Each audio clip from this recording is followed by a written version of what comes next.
Good morning, Daiwa fans, and welcome to the third and final day of the Daiwa BREAM Australian Open, and we are back at Sydney Harbour. It is payday today. We have $12,000 to give away to our top 5 place getters. We're going to have a chat to some of them this morning, and we might start with our leader and our defending champion, Jamie McEwen from Queensland. Now, we've chatted to Jamie plenty over the tournament. He's a very much a cool customer. Let's see how calm he is on the third and final day. How you feeling, Jamie? Do you want the cliche or do you want the real story? I want the real story. Mate, there's nerves there. Of course there's nerves there. So yeah, we'll just go out and see how we go. I guess I'll know pretty quickly how it's going to turn out for me today. So I'll do my best and hopefully bring it home. Now, you're going to the spot that you fished the first day, the spot that you fished 2 years ago that delivered you the title. It seems to be a consistent spot, so surely that's got to help calm the nerves a little bit. Yeah. It's this is probably only the 4th or 5th time I've ever fished there, so I will go there and just do. I know where they sit on the reef, so that's a thing that will help me. And going off how it was last, 2 days ago. Hopefully it will fish the same. There was fish there early, and then they sort of, when the seal showed up, they sort of thinned out a bit. But I was able to still pick a few off around the edges of the reef, just doing a few different things. So we'll see how it goes. Now, you're fishing a cranker crab, as a lot of people do in the tournaments these days. Yeah. But you do it with a little bit of a twist. Do you want to give us a bit of an insight into how you fish it and whether you modify that bait at all? The only modifications I'm doing to the crabs, well, I've just changed the crab colour. So I paint some crabs just to sort of change it up a bit. But I've found it pretty important to change the colour after maybe an hour of throwing the same colour. So I'll just go through the colours. So I'll throw olive and then spotted and then the one I paint, and then go back to the olive and just process it through. And usually if it goes quiet and then you throw a different coloured crab in, you get the bites pretty quick. So it's just something different that they see. Awesome stuff, mate. Great insights. Good luck flying the flag for the Queenslanders. Defending champion. He is on track to defend that title in grand form. Now, we're going to wander on down a bit. We have Steve Morgan on the left here. I'm sure we're going to speak to him during the live feed today. Tom Slater, he's sitting in, I think it's about 4th or 5th place, Tommy. Now, Tommy's got the flu at the moment, so we're not going to get too close to him, but we will get close to this guy, Luke Rogan, another Queenslander in the field. Luke, what a great tournament so far for you. I love this place. It's awesome. Now, you hadn't fished here much before, had you? I've never fished here before, so it's just like massive Gold Coast, so I just treat it the same, and yeah.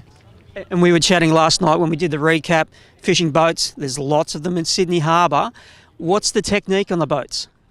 Just crankbaiting them with hard bodies and throwing plastics. So, any particular crankbait that's working better than others? There is, but it's a bit of a secret at the moment. You don't want to give it away? Nah, not yet. We'll see it on the live later today, because we haven't done any live with you so far for the tournament, but we've got your observer all sorted, and we're going to cross to you a few times today. We have Michael Colatouris behind us. Very talented field, and there's big fish in this venue, so you can't just assume that you're going to stay in second place or maybe even first. No, that's right. I'm just going to go out and try and catch 5 fish today, to tell you the honest truth, and then I'll just hunt for some bigger ones and see what happens. On Monday the fish came late, so hopefully I can get the same bite. You seem pretty calm. Yeah, I'm fishing. Every day that I get to go fishing is a good day, so yeah, happy. And people say, why do the guys do this? And the reason, you're having fun, you're going fishing, and that's what it's about. That's right. Been to Lake Mac and, got to fish there as well, and then come straight down here and tired. We're all tired, but this is what we do, so I love it. You go back to work and back to normality next week. All right, let's wander on down, and we're going to chat to Michael Colatouris. We did some live with him on Monday. We saw him catch that great fish. Let's try to do it again. How are you, mate? Good, how are you? I'm really good. How are you feeling? How are the nerves? You're a bit nervous on the first day. Yeah. You seem a little bit calmer today. Yeah, surprisingly. So I'm just going to try and go to every single big fish spot I have today and see what happens from there. But I'm actually not that nervous, which is good. I've got a lot of catching to do. I'm a kilo behind the leader, so if he has a bad day and I get a good bag today, I could turn things around. So yeah, I'll be fishing my ass off. Now you're a Sydney local. You've fished this waterway for a long time, for as long as I've known you, over a decade. Yeah. You're going to need a really big bag to run these guys down. Yeah. Just give the guys at home a bit of an idea. What type of bags are out there that may do it for you? Yeah. 5, 6 kilos? Well, look, it's very easy to get a 5 kilo bag here. The only problem is the harbour typically on day 3 fishes very hard because a lot of people go very hard on the first day here. So a lot of people fish similar structures here. So so you run into a lot of people. So finding new ground, doing a lot of running and gunning today, I think will definitely help. I'm going to, like I said, I'm going to travel as far as I can today to try to find some big fish. But look, 5 kilos. If you get 5 kilos today, you'll definitely maintain top 3. Now, one thing that I noticed sitting in the studio watching you guys, the anglers, fish, when you are on the bow of the boat with the rod in your hand, you are always moving, always focusing, looking at the next spot to hit. You're a very active angler. Yeah, like I even for the Lake Macquarie ABT qualifier, I was on like number 10 fishing on the electric motor. I'm a very fast fisherman. I very rarely just stop and spend a couple of minutes fishing one spot. It's just full speed on that. If I get a cast and if I don't get a take within 30 seconds, I'm off. So look, it's a good way to fish, especially the harbour. There's so much ground you need to cover. So so that's the way I like to fish. But it's good. All right, mate. Well done. Thank you. There we are, Michael Collatouris, always a passionate man in front of the camera and with a mic in his face. Another man who's had a mic in his face many times is Kris Hickson. You had a really good day too on Hawkesbury. You moved through the fields. How are you feeling about day 3? Yeah, pretty good. It's nice to be in a half reasonable position coming into day 3. I think Jamie's still going to be really hard to run down, especially with the fish doing what they're doing on those reefs out the front. But yeah, go for a big swing today and see what happens. Now, you're very much known for your junk fishing, and for those who don't know, it's junk fishing is when you're doing a bunch of different things, not at once, but during the day. Jamie, in contrast, is very much a one technique kind of guy, especially in this tournament. You're going to throw an assortment of baits as a junk fishing again? Yeah, I'm pretty much always junk fishing. I've got, there's probably 10 ideas in my head, and I've just got to pick the right one at the right time. And if we do that and the fish play, then you do all right. But I do have a bit of a game plan today. I'm going to go and fish some spots that I think should hold some bigger fish. It's just a matter of whether they play the game and whether I'm good enough to get them in. Now, we're 2 days later than the last time we were here. Of course, tides are never the same 2 days running. Is that different tide? Is that a help or a hindrance? It'll change where I'm going to fish. The first day it caught me out a little bit. I didn't expect it to be as high as it was for as long as it was. The tide sort of held up a lot and I pretty much wasted the first hour. The second hour after that I caught them really good, so I think I'll go and do something fairly similar to that. And as with the tide up, we'll see what happens and see how long I can run that pattern for. But at Sydney Harbour, there's just so many options. You just got to pick the right one and fingers crossed we can get it done. Now, you've been on the tournament scene for a long time, for as long as I have. It's been pretty impressive, the coverage and the engagement with the anglers and the observers during this Open.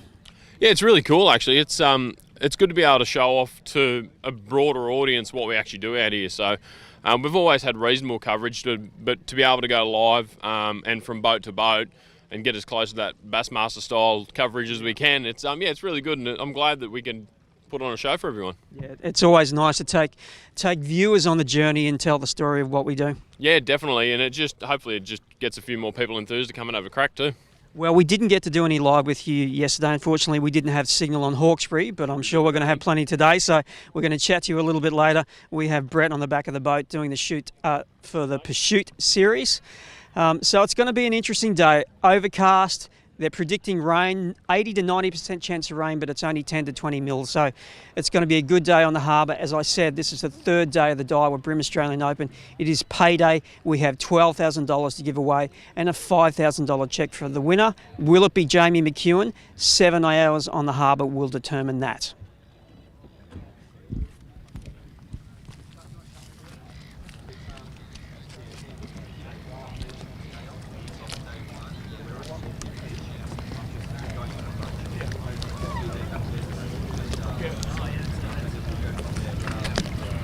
Right.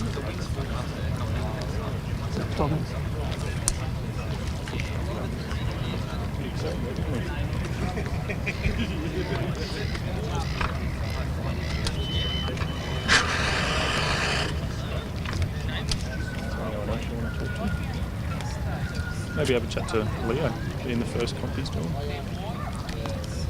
first Open. I think you'll like that.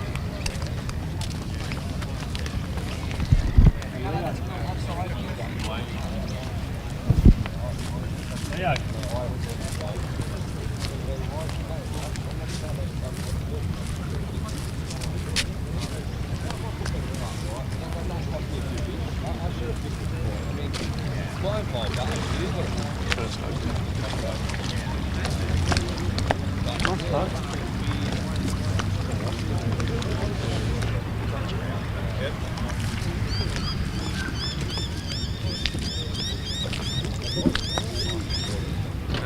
How are you, mate? Not bad.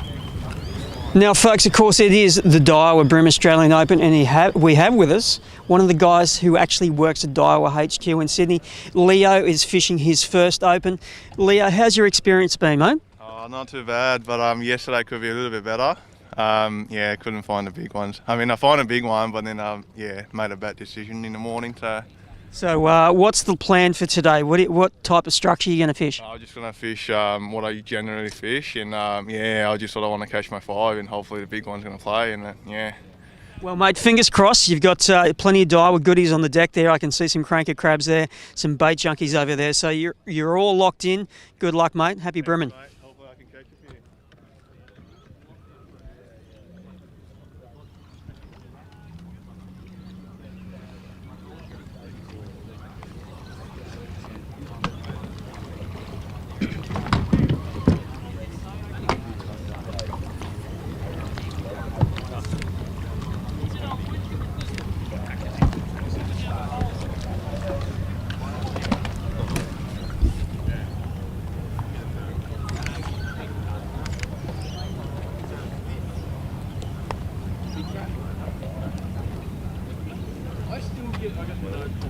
'Morning.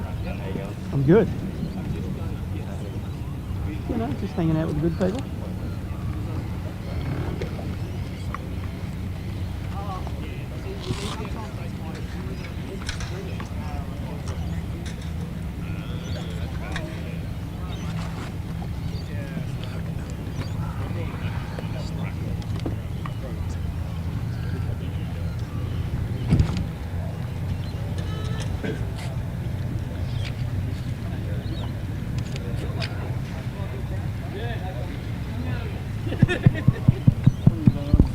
Testing.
Good morning, guys. We got just a fraction over 5 minutes until we kick off.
Okay, we just got a little bit over 2 minutes before we kick off. If everybody could move to my left, in between the end of the dock and the yachts, so we can move out from my left to right.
Okay, competitors, good morning. Welcome. Day 3 of the Daiwa Australian BREAM Open. We've got about a minute to go.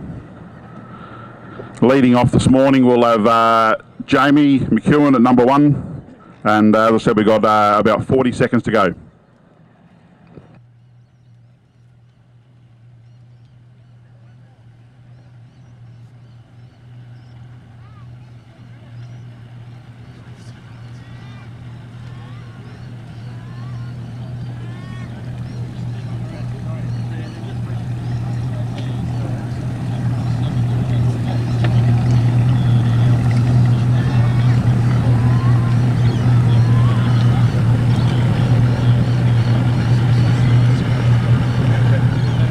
10 seconds.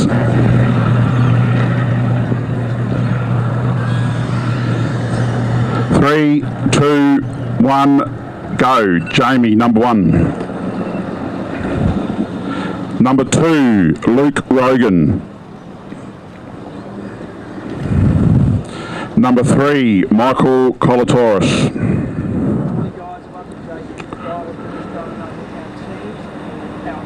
Number 4, Christopher Hickson.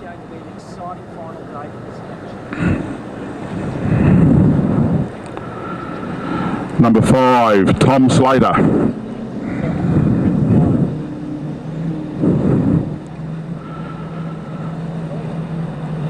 Number 6, Wally Fay. Number 7, Ahmed Nafood.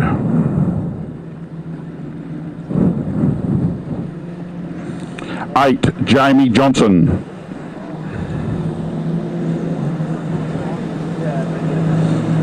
9, Peter Phelps.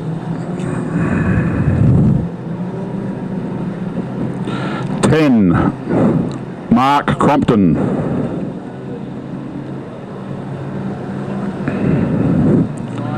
11, Brett Crow.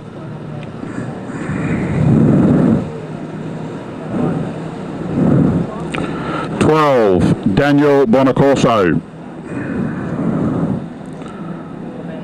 13, Frank Carabida. 14, Liam Carruthers.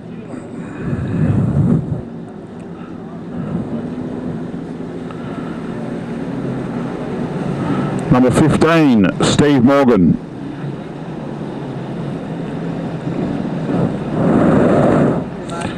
16, Dennis Metzoff. 17, Blake O'Grady.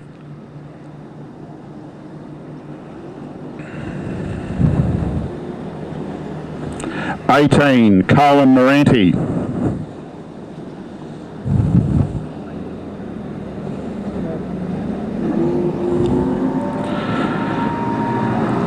19, Taka Kawasaki.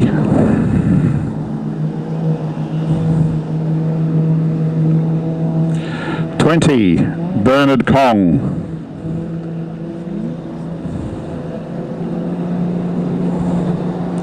21, Leo Yu.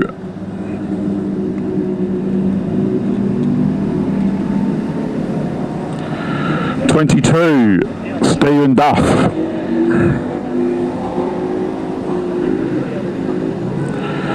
23, Brett Penfaze.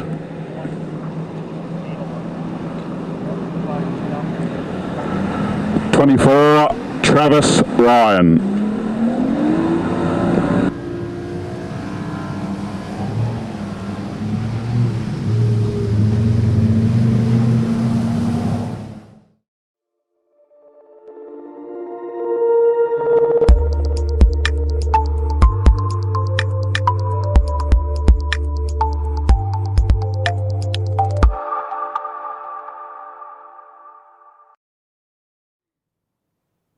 Good morning, tournament fans, and welcome to day 3, the third and final day of the 2021 Daiwa BREAM Australian Open.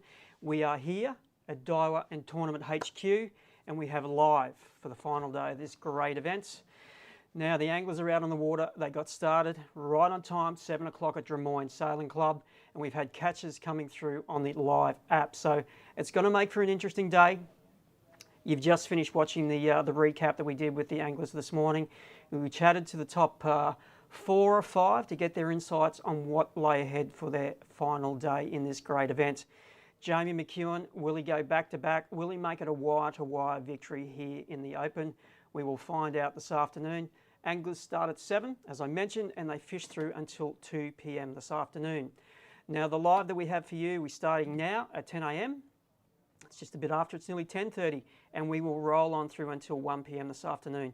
Now, yesterday, when we were doing live from the Hawkesbury, we had some issues with phone signal, but on the harbour, things are much, much better. So we expect to have plenty of live coverage and crosses with our anglers today, and hopefully get to see some of those great catches of the bream, stunning bream that Sydney Harbour has to offer.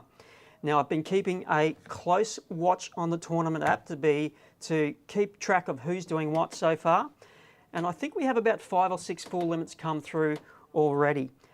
Jamie McEwen, our defending champion, he got away to a lightning start this morning. He'd be pretty happy with the way that his day 3 has started so far. Once again, he was going to head off to Sow and Pigs, that deep water reef east of the bridge, which has been so kind to him in the past, delivered him this title 2 years ago, and so far has played a big part in him being in front in this tournament. Now, it's the last day of the tournament, and of course, that means it's payday. We have $12,000 to hand over this afternoon to our top 5 anglers. The champion angler will take home $5,000. Now, we have Nicole behind the camera, busy putting together all the images and the video that have come through so far from our anglers and also from our observers. So we'll be able to get some of those up onto the screen for you very, very soon. We're also going to do a cross this morning to Jamie McEwen. He will be the first angler that we will dial up and have a chat to. And we're also seeing if we can plug in 2 of our Daiwa BREAM pros, Tom Slater and Kris Hickson. Now, we didn't get an opportunity to chat to Kris yesterday when he was on the Hawkesbury. He was too far out of bounds, basically, in terms of phone coverage. We didn't get to speak to him, but we're going to...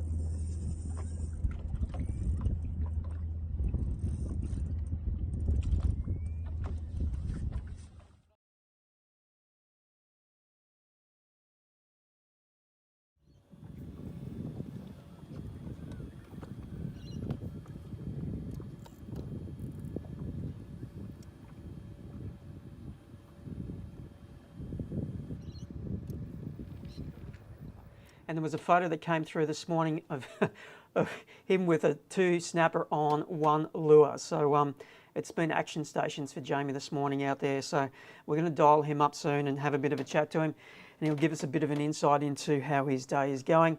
Of course, we chatted to Jamie pre-start this morning. He was pretty calm and he was pretty confident about what was in store once again at Sow and Pigs, a spot in the harbour which has been very kind and very consistent to him over the last 2 years and over the duration of this tournament. And there's that double header, the 2 snapper on the cranker crab. A snapper on each claw. For those who don't know what a cranker crab is, it's a little crab imitation. It comes in 2 parts, the top and the bottom, and it clicks together, has the legs that stick out, and then it has 2 little foam claws that stick up in the current. And in each of those claws you have a treble. So the fish will come down and they'll see those claws and they'll pluck it. And obviously what we've had there is 2 snappers had a go at it at the same time, and he's got a double header. All right, so I can hear somebody not too far away from. We'll be patching them into the live feed. Now, anglers will fish through until 2 p.m. as I mentioned. Their job, catch their 5 largest bream. You can see the scoreboard on the screen there, and everybody except I think 3 anglers have their full limit for the day.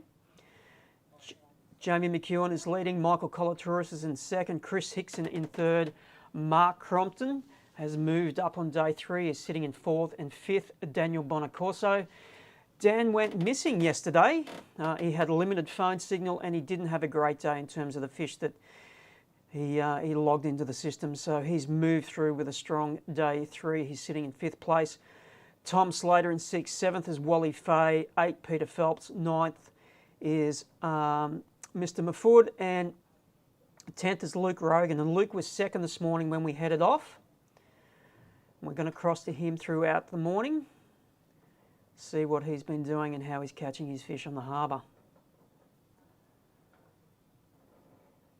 So a good start by all the anglers. It's a picture perfect day for brimming on the harbour. Overcast conditions, bit of breeze, touch of rain, and less traffic considering it's midweek. So we would expect that the bream would bite quite well today. And of course they had a rest yesterday because they didn't get harassed by the anglers because the anglers were fishing further north on the Hawkesbury River. We have some footage there of Mark Crompton from earlier today.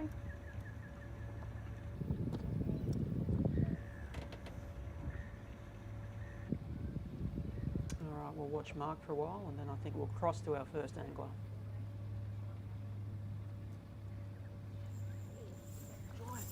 Giant.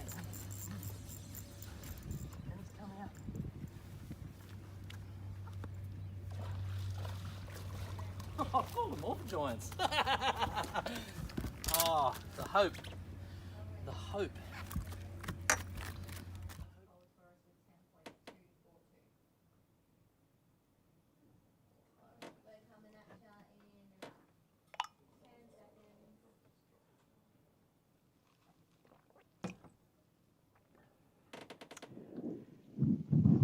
And we are now live with Jamie McEwen. Jamie, have you got me? Mate, I've got 5 this morning. It's only just 5. It's been a tough bite this morning. I've got a couple of spear fishermen here, which didn't help anything. I think it was my first cast. I got busted off on the post there that you can just see. And then I got 2 fish in the next 5 casts, and it pretty much shut the school down. So I've had to grind it out a bit. I have got a good fish. That's a little snapper. I did get one, I think it was 40 fork. So that's really holding up the bag at the moment. So just going to probably give it another 15 or 20 minutes here, and then I'm going to go and hit a couple of washes and stuff around in the area, the wedding cakes and that, and then come back. I just really feel it needs a proper spell with the spear fishermen that were here, and the fish that I dropped probably spooked the school a bit, so I'll give it a rest and come back a little bit later. Has your seal been there this morning? Not yet, thank God. That's all I need not to come. We don't want him here, so yeah. There's hordes and hordes of little tiny snapper here at the moment, to the point where I caught 2 on the one cranker crab not that long ago. Just sort of trying to get through them, and I haven't actually caught a bream for a little while now. So I've just been trying to. I started here, and then the spear fishermen sort of came in fairly close, and I couldn't really move because they they were sort of spread out a fair bit, so I had to sort of stay in the one area, which I really didn't want to do because the school, you sort of take one out or drop one, and you really got to move off it so they can sort of school up, I guess, because they seem to thin out a bit after you pick one out of it. I sort of had to just stay in this spot. So I will just stay here for a bit longer and then head probably back towards the bridge, that sort of way, and hit a couple of spots that I've fished in 2019. Now, when you guys head off each morning, you always have a game plan in your head and you have a figure in mind of the weight that you'd like to put in the well, or in this case, in the app. What was the figure that you had in your head this morning? Mate, I didn't really think about it. I just wanted to sort of come here and get my 5 and then sort of think about what was going to happen after that. I haven't been able to see the scoreboard all morning, so that's probably a bit of a double-edged sword, I guess, because it's made me just put my head down and keep fishing, rather than sort of looking at that. And the negative side of that, though, is you don't know where you're sitting. So, yeah. Yeah, when we chatted yesterday, or it was either on the first day, you said you didn't mind the idea of being able to see the scoreboard because it can help rest the mind and help settle those concerns about what everybody else is doing. Yeah, it's definitely it definitely has its advantages doing it on the app. It's you can sort of see where you're placed, and you can really put the head down and try hard, or you can sort of take the foot off the pedal a bit and try and spell your fish a little bit. But it's or just go to a spot where there's big fish, and you can try and catch those big kickers if you're sitting comfortably, or if you think you need to sort of try and get something to peg the field back a bit. So you mentioned that you may move soon. How much longer do you think you'll stay here for? Probably only another 15 minutes.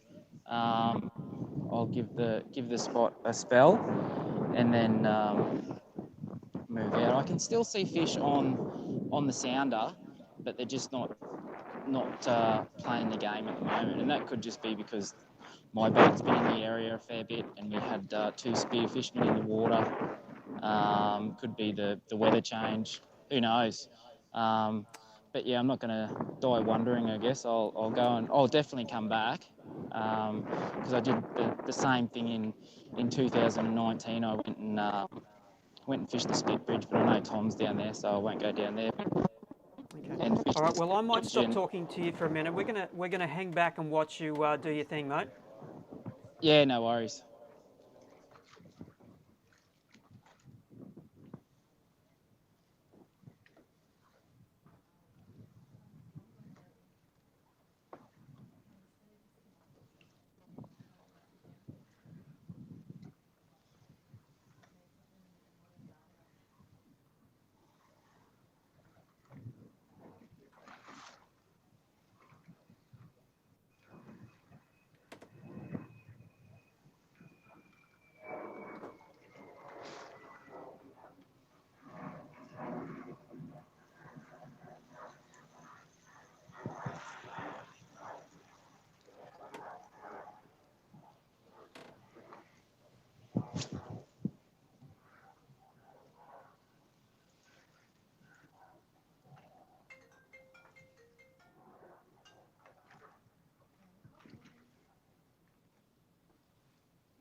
What's my weight for the day at the moment, Simon?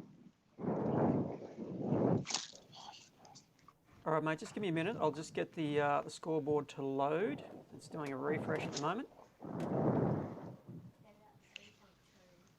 Yeah, from memory, I think you had about 3.2, mate, but I'll have that latest figure for you very soon. Thank you.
Okay. All right, Jamie, just had a refresh there on the screen at the moment. You have 15 fish for 11.779 kilos. Today, your limit is 3.278 kilos. Cool. And is Michael still underneath me? Yeah, Michael's in second. He has 10.242. His limit today is 2.914. Roger. So you've got 1.5 kilos on him. Okay. And who's under those? Kris is in third. He's got 2.723 for today. His total is 15 fish for 9.978. So he's another 300 odd grams behind Michael. Could come down to the wire. Yeah. Yeah. No, I'm gonna probably push out of here very, very shortly, because as you can see, it's very quiet. How long will you rest it for before you come back? I reckon I'll give it an hour or so and come back. But if I find fish elsewhere that are producing for me, I will obviously stay on them. Yeah, yeah. Because they just sort of show up. I don't know what happens here. They just come and go. But you search around the whole reef and you don't really sort of find anything that's why any reason where they're at. They just sort of come and sit on a post or sit on an edge, and that's where they'll sit until they sort of clear out. What was that you just put on your crab? It's just Procure. I just keep it in a tub, so it's not. I don't have to squeeze it all over the lure and then wipe it, because it makes a mess everywhere.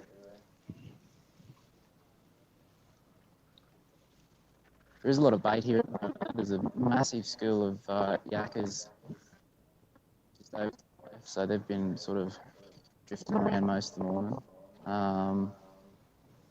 So yeah, there's no reason why they shouldn't be here, but they just sort of seem to clear out or just get a bit of lockjaw after a little bit. So I think if I give them a bit of a rest and come back, maybe they might turn back on, but I just have to keep ticking them away. Do you find the current movement, whether it's coming in or out, or how strong it is, sort of positions them in different spots on that reef? Yeah, I think I definitely think the run out tide is more suitable to where I like to fish. But at the moment, we've got the run out tide and the nor'easter blowing straight at it, sort of thing. So it's hard to keep the line management right, if you know what I mean. Like I've got to keep a belly in the line to not, if I get it, because the bite is so finicky. If they feel your finger on the line or the rod, they won't have another bite at it.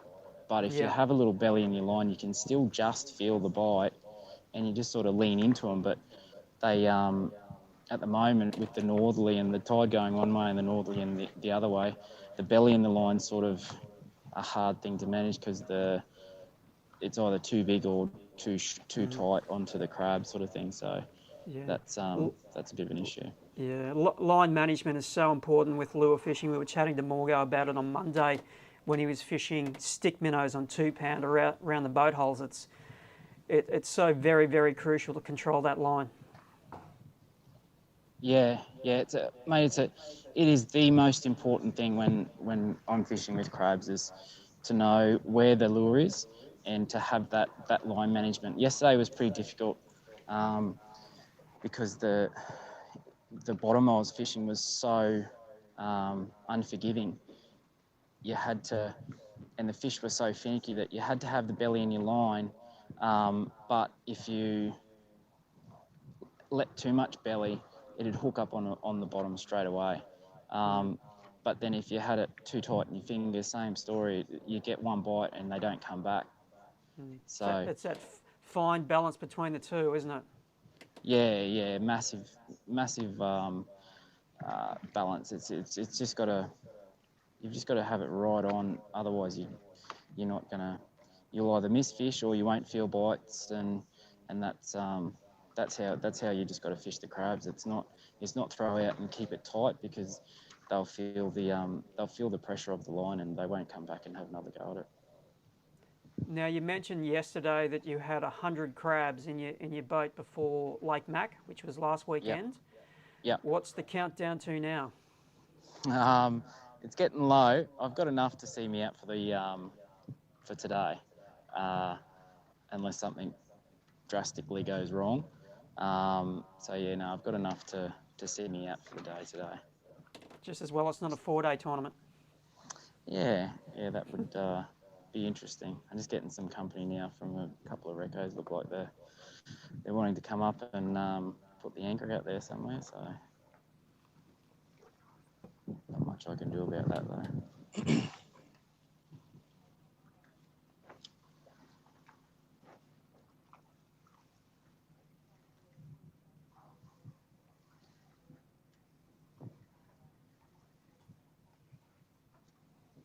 Never know. Maybe their baits might switch them on a bit.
Now, Jamie, we notice on the bow of your boat there you've got a big 16-inch sounder. How much of a role do sounders play in this style of fishing?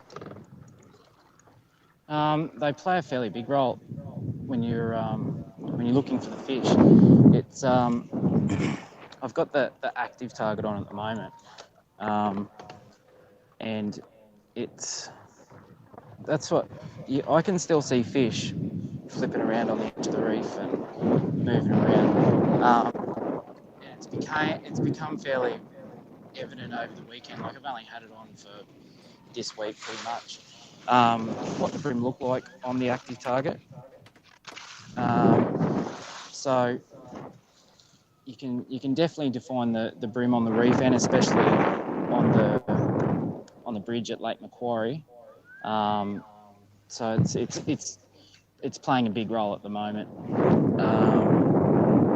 Because I can see bait and bream.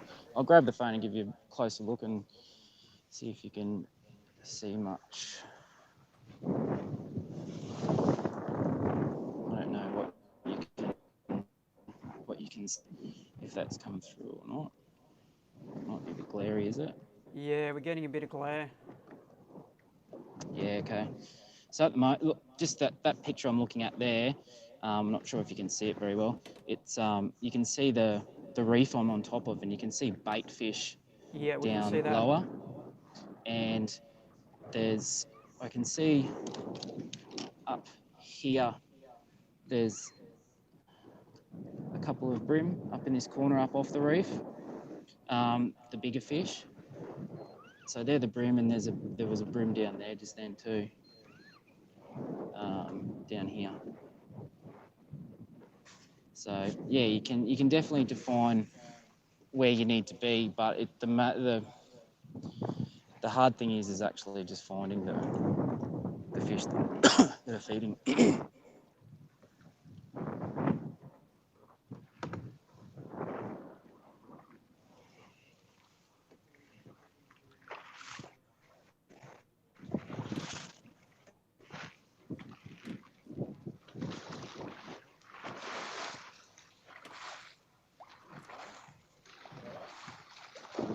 G'day.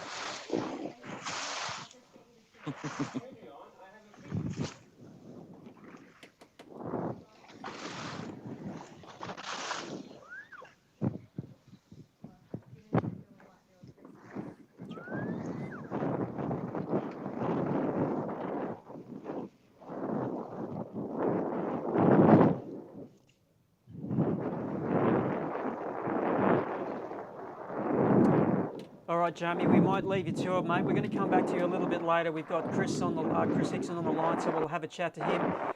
All the best.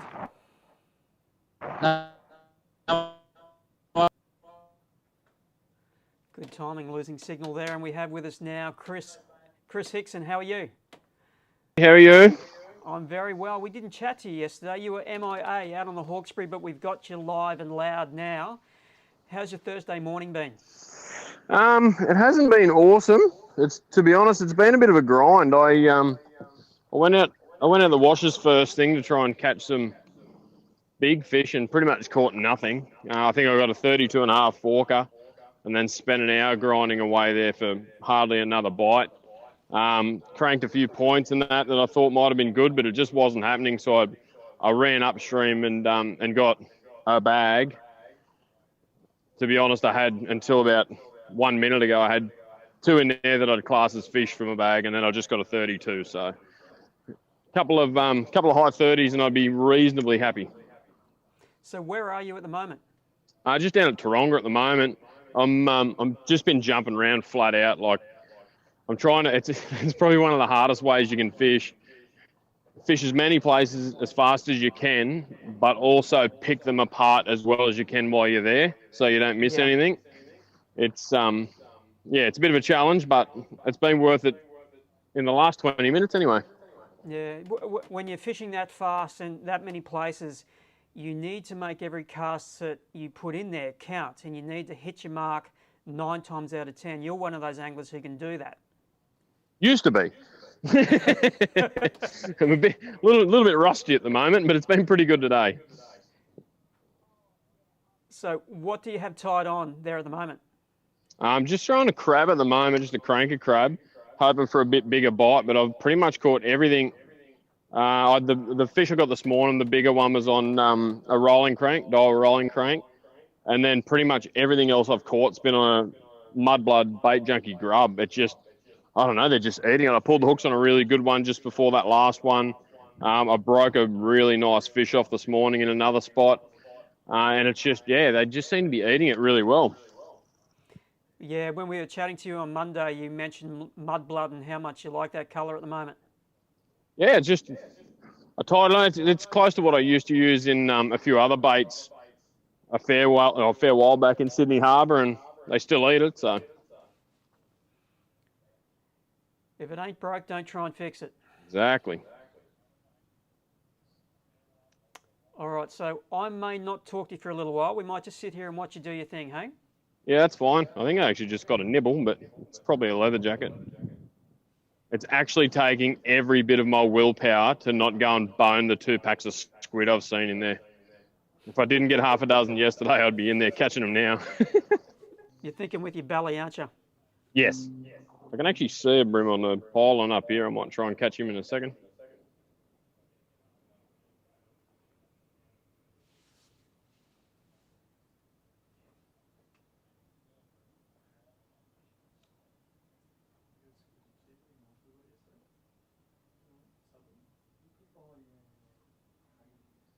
Luckily, that rain stayed away so far.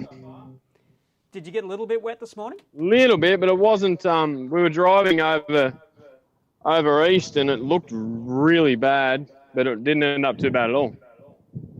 Yeah, no, we got a little bit in the car driving into the office, but otherwise it's been dry. Bit of breeze just starting to come up. We needed that this morning. I think that's why the first couple of spots I fished didn't fire. It was just a bit too calm. Oh, something. Bit of scum.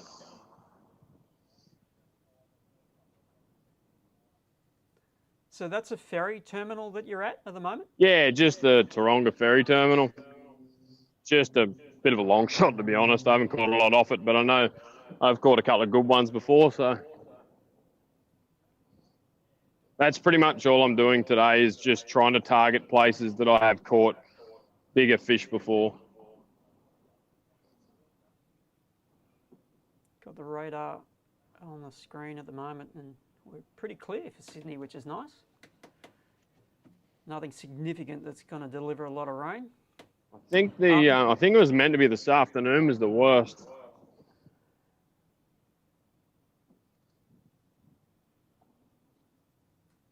That was custard cast.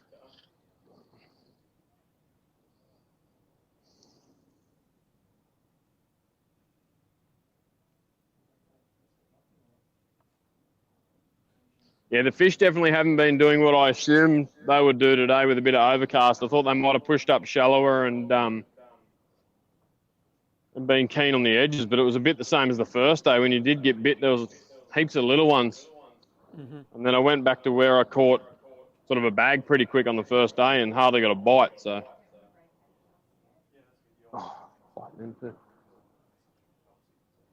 and that's the other thing I've had today, lots of short bites. I'm really struggling to keep a hook in them, especially on the crank this morning. They just, you could see them follow it and pecking at it and tapping it, but as soon as you load it up, they'd fall off. Mm. Yeah, it's hard when they're non-committal, isn't it? Terribly hard. And that's why I've tried to stick with the soft plastic as well. That one hook, if they get it in, they tend to stick a bit better than the trebles. So what's the outfit that you've got in your hand at the moment? This one's just a in-feed, the Stanley in-feed series in the 7-foot LRS. So 7-foot all-rounder, do a bit of everything, but it actually shapes up as a pretty nice crab rod because it's soft enough that I tend not to pull too many hooks, but it's got a little bit of backbone that I can still drag them out of some of this structure if I need to put the wood on them. Yep. Just get out of the road so I don't get run over. Yeah, that's always a consideration on the terminals, isn't it? You need eyes. Yeah, you don't play cat and mouse with those things because you'll lose. And we also want to be able to fish these things in the future and not make them angry. So Yeah, that's right.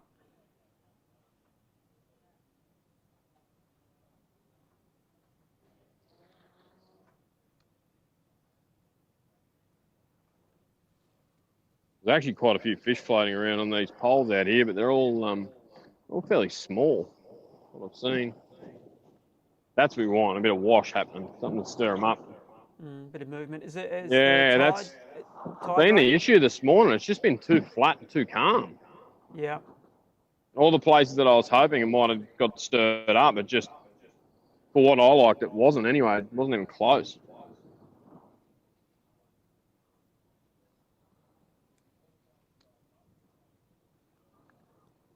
Now the forecast today is for northeasterlies, which traditionally don't come in until later in the day. So I guess as the session progresses, it may blow a bit more, and we may get a bit more movement. It's actually started now, which I think I thought it might have started on the afternoon tide change on that low, but it seems like it's its first kicks come on that high tide change, and it'll probably let rip the Savo when it turns again. A little bit will be good. We just need something. I think this morning any wind we had was just coming off the scuds. Yeah.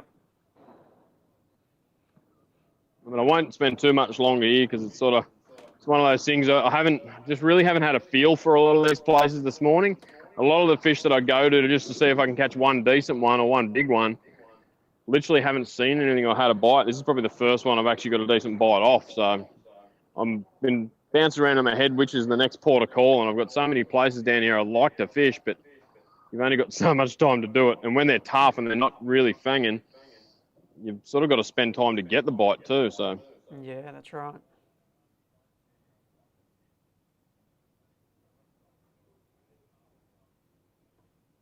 I think I got him. No, something little chasing it. There's been all sorts of stuff here playing around. And I got that. Oh, that's a bream. Oh, that's a big bream.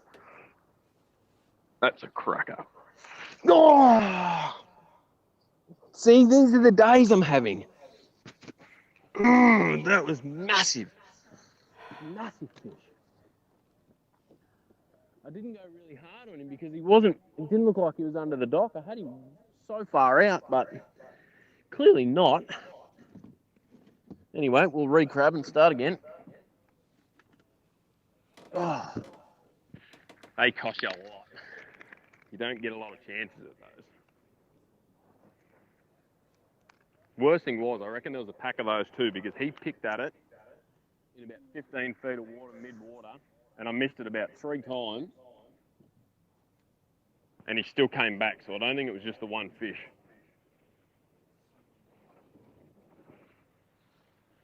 Just touched it with his head. Oh, that stings. Entertaining for you guys anyway. It's fantastic, mate. Can we get more of that? No. That's twice today. I don't want to do it again. I keep saying to Brad every time, I'm like, man, every one of those I lose. I don't think you're going to make up for today. It's just too slow. Yeah, you only get so many opportunities in this world, don't you? So you sort of got to grab them with both hands when they come along. Definitely, especially like when this place is on fire and you're sort of feeling it, you know that you've got a chance at it again. Like, you're getting enough bites that you're going to come across those things, but I just have not felt that the last couple of days at all. So every time I do lose one like that, costs massively. Massively. So you put that thing and the one I lost this morning in the bag that I've got, and it's so much bigger.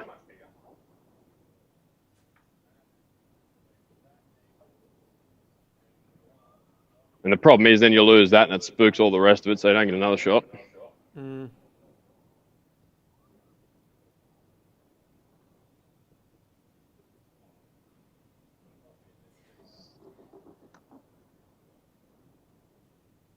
One's sitting on the dock there. I can catch him on a plastic, actually.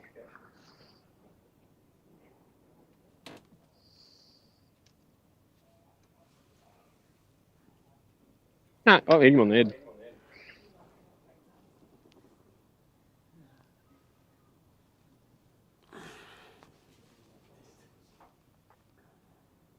Probably shouldn't have hit him on the head.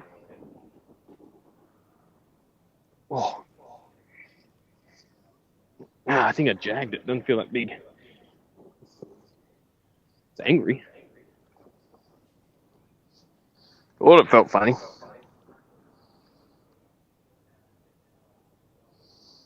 Been plagued by these things, to be honest.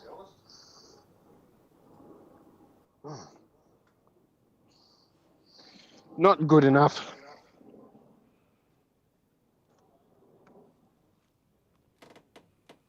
It's been like that. If I see one and it's in the right mood, pick that bait junkie up and throw it at it, and 8 times out of 10 at the moment they're eating it. It's just hasn't been the right ones often enough.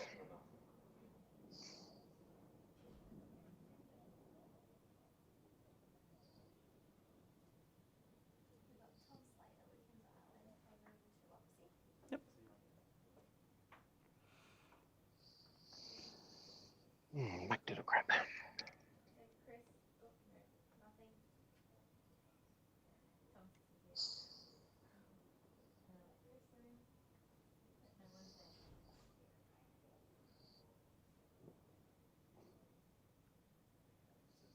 think losing that one deserves to eat one of our cakes, Brett.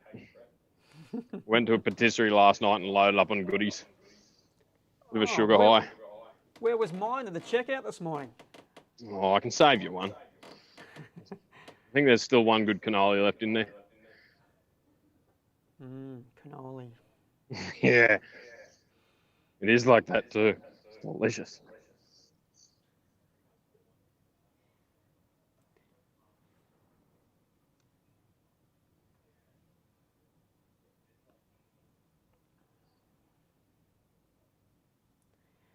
Now you've got Brett at the back of the boat and he's shooting one of our pursuit episodes.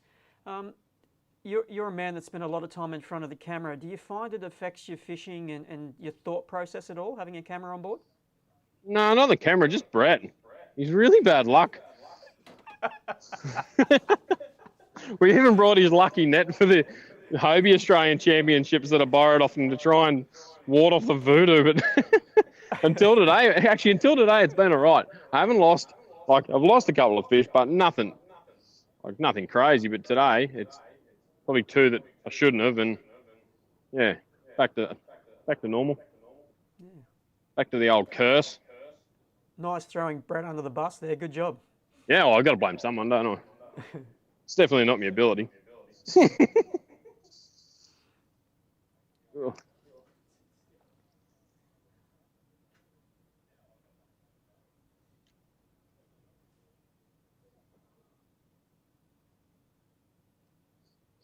I'm going to have to go back out and have a throw where that big one was again, I think.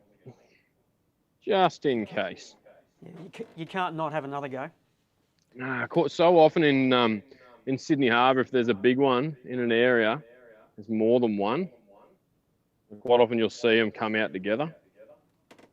Like every chance they bolted, but those big ones can be a bit sillier than the little ones. They don't sort of run off in the pack. They're like, no, this is my house, I'm staying.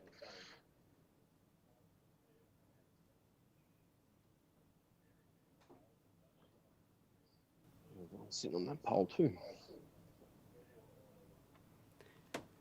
Now, Kris, you're currently sitting in 3rd place. Yeah, going to need to do better than that. You have 10.271 kilos is what I think I can see on the screen. Yep. And Jamie is out in front with 11.779. So you've surprise. You got a bit of work to do to run him down. You put those 2 things that I lost in that, and I'll shake it up. Or I said today that we were going to swing for some big ones, and if it comes off in this place, then you can catch those guys fishing deep and crabbing those things up, especially in these like in a length tournament, because some of the fish you get out of the washes and the kelpie stuff are slabby, but they're long. Yeah. I just don't know how to catch that one on that pole, but he's frustrating me.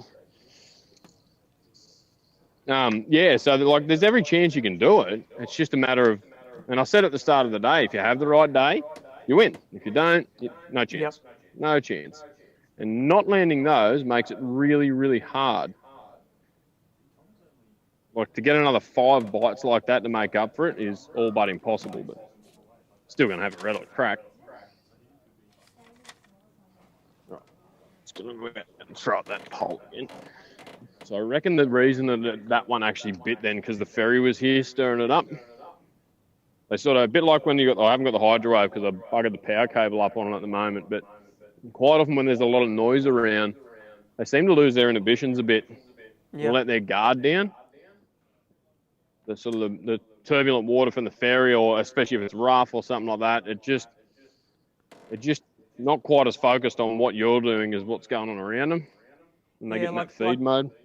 I remember many years ago, back in the days where this event was a teams event, Chris Wright and Ian Miller did very well fishing the outside of Birkenhead Marina, and they would sit there and wait until a big boat would go past, yep, and push their washers against the floating structure, and when that happened, they'd throw in, then they'd get bit.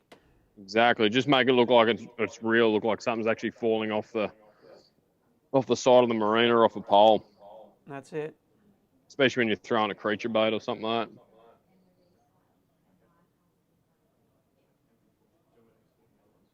I always find personally find it hard throwing crabs and stuff at this structure as well, especially in the nasties, because I've got a real bad habit of pulling hooks on them. I tend not to let them eat it for long enough. Yeah. So it's either you go really hard and I pull the hooks out, or I don't go so hard and they school me. Yeah. It's a bit like that one. I didn't think it was. And the depth perception in this clear water is really hard as well.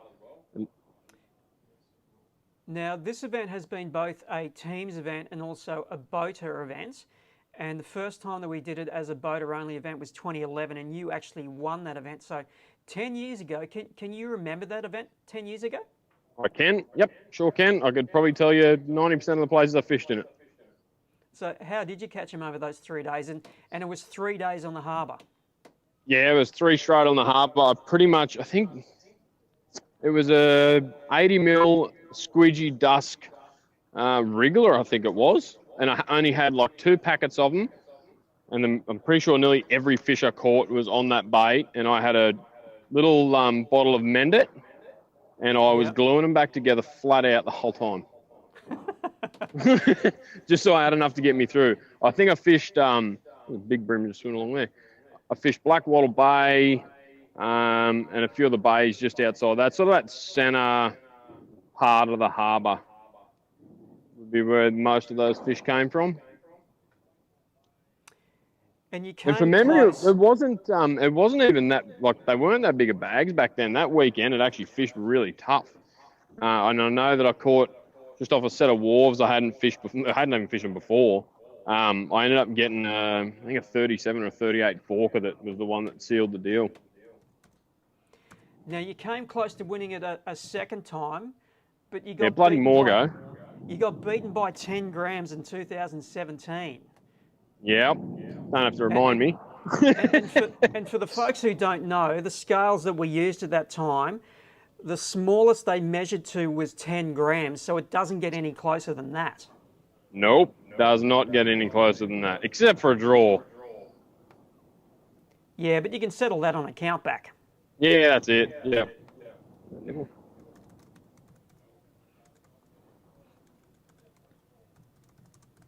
So hard to coax these fish into eating at the moment. It could be a leather jacket or something too. And that's the problem, because the bite's so tentative. Every little nibble, you've sort of got to leave it there and see what it is just in case, because that bream that I lost just before, it literally only just pecked at it. You could hardly feel it. That's probably going to wash underneath. The only ones that aren't are when you put it right in the right spot with the bait junkie grub and it sinks down. The one this morning, I had a fair feeling that the fish was going to be where it was, and they're getting a proper clunk. Like, you know it's got it, and you get a chance to set the hook and get a head start on them. Yeah. But with everything else, you're not really getting that. It's quite frustrating. But I think that's my time here done, and I better make a move. All right, mate. Well, it's been fun hanging out with you, and thanks for the entertainment with that fish. Yeah, no worries. Anytime. And I'm sure we're going to cross with you again before the day is out. So good luck, and we'll chat soon, hey? Cheers, mate. Thank you. There we are, Kris Hickson. Having a good day 3. Could have been a little bit better if he'd put that fish into his limit, but as he said, things are very hard at the moment on the harbour. Tentative bites, and you need that delicate touch, and sometimes this fish swims left when you want it to swim right, and it finds its freedom. Jamie McEwen is leading as he was in day 1, day 2, day 3. He's still on number 1 spot. In second, we have Michael Collatouris. We will cross to Michael a little bit later and spend some time with him on live. And Kris Hickson, the man that we just chatted to, is currently holding down 3rd place. Snapping at his heels is Mark Crompton, followed by Luke Rogan. Luke was 2nd this morning when we left the dock. Tom Slater behind him in 6th. Daniel Bonacorso has moved up through the field and is sitting in 7th. Wally Fay in 8th. And then we have 9 and 10. So we're going to get another angler onto the line very soon.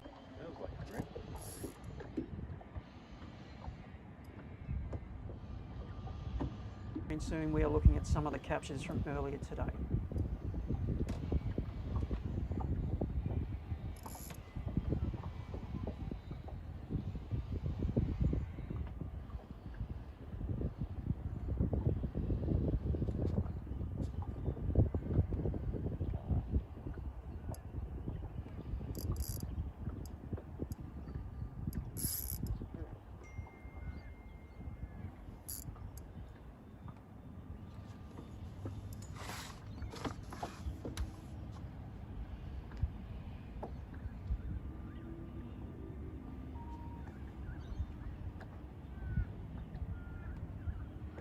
Side of him, that's why he felt bigger.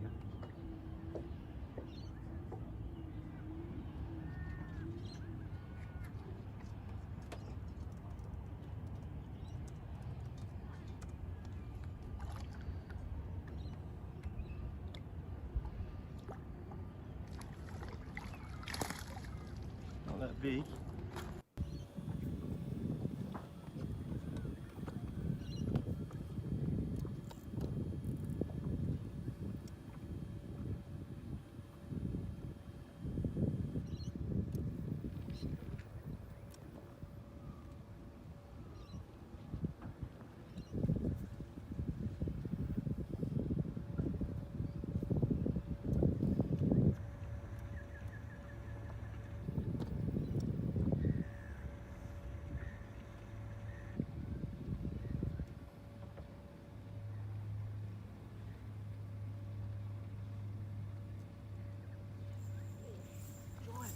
Giant. And he's coming up.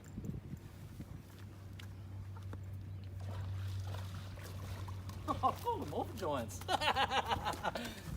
Oh, the hope. The hope.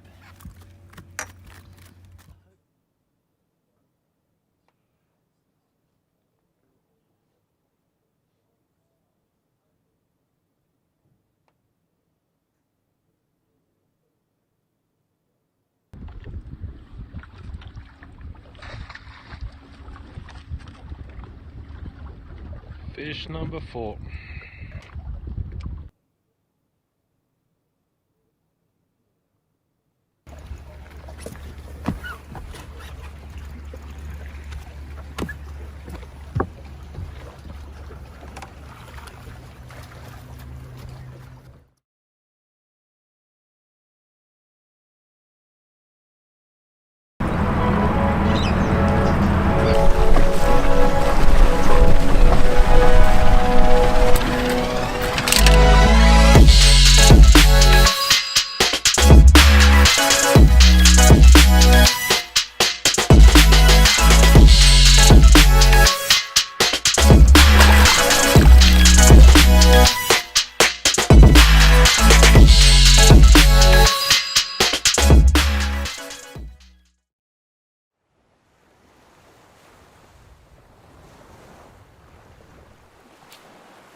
And we are back live. It is day 3 of the Daiwa BREAM Australian Open, and as I've said many times, we are at Daiwa HQ, providing a live feed each day for this great event.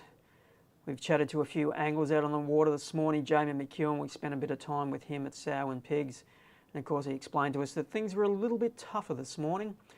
He'd had spear fishermen in the area, a bit of wind against tide, the fish were a bit mobile. He's got his fish, but it's not quite playing out as well as what he would have hoped. But nonetheless, he's still doing very, very well. Kris Hickson, we just got off the line to him not that long ago, and we were chatting to Kris about his victory in this event back in 2011. So what did I do? I dragged up his scores from 2011. Now, when we chatted to Tom Slater yesterday, we were talking about cranker crabs and what a huge part they played in the weight of the bags in the ABT BREAM events. There was before cranker and after cranker. And the scores that we have here from Kris's victory sort of illustrate how much lighter the scores and the weights were back in the day. Now in 2011 when Kris won the events, he had 2.59 kilos on the first day, 3.43 kilos on the second, 354 on the third. His total weight for 3 days was 9.56. To put that into a bit of perspective, Jamie's winning bag from 2 years ago was 13.47 kilos. So you're looking at nearly 4 kilos more than what Kris had. So the bags have got a lot heavier over the years. We are patching through a couple more anglers very soon. We tried to get Tommy Slater on the line, but his connection fell through just before we were about to do the cross. So we're going to delay crossing to Tommy for a little bit until we get a better signal, but we do have another angler lined up for us very soon. Time is 11:22, so the anglers are 4.5 hours into the session. It's a 7-hour session for this event. They'll finish fishing at 2 o'clock. Now, one of the issues that we've had, and for the folks who have been accessing the scoreboard, you may have found that it's taken a little bit to load and show the scores, and that's simply because there's so many people logging in and trying to see that scoreboard. So there's a little bit of a lag in the refresh and the scores coming up. So it's due to demand that we're having a little bit of trouble for those scores to load, but they will come back. Don't you worry about that. So don't be concerned, the app is working. There's just a lot of people trying to access the scoreboard at the moment.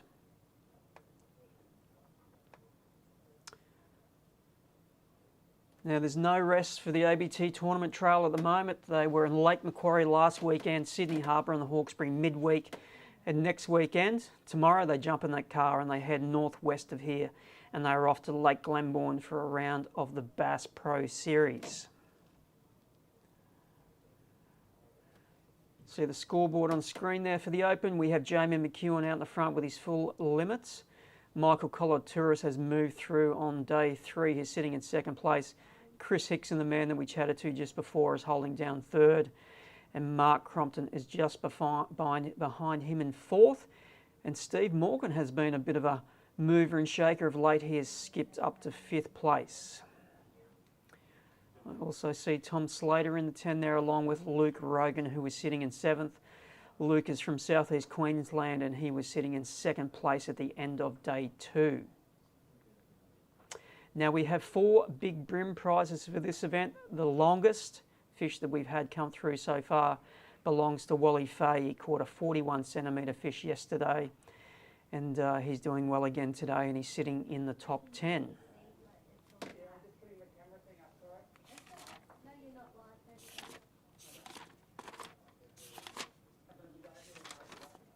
The weather's holding off for the anglers so far. We had I think it was a 90% chance of rain today, 10 to 20 mils.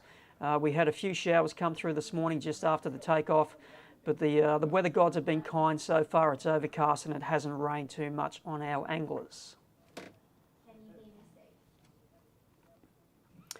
$12,000 is the purse for this event, and we are paying all the way down to 5th place. Our champion for the Daiwa BREAM Australian Open will go home $5,000 richer. And if it's Jamie McEwen, there's a good chance he'll use a portion of that to replace all the cranker crabs that he's lost over the last week or so.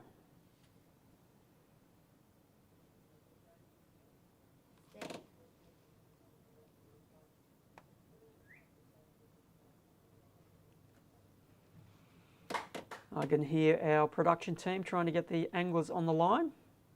Can prove a bit of a challenge. He's on the other line. Not paying attention. Can you hear me? The BREAM Australian Open it was designed based on a tournament that they have in the US called the US Open. It's a 3-day bass event that they hold in Las Vegas during summer. Weather's hot, the fishing's very frugal. It's very much a grinding event. So we designed the Australian Open to, in many ways, reflect that. A 3-day battle against the fish and a battle against the elements. And the angler who comes out on top will definitely have earned their money and their hands on the trophy for this event. It's always a challenge coming to Sydney to run an event. It's a big waterway, challenging traffic, challenging conditions. So they will earn their rest and their sleep in tomorrow morning.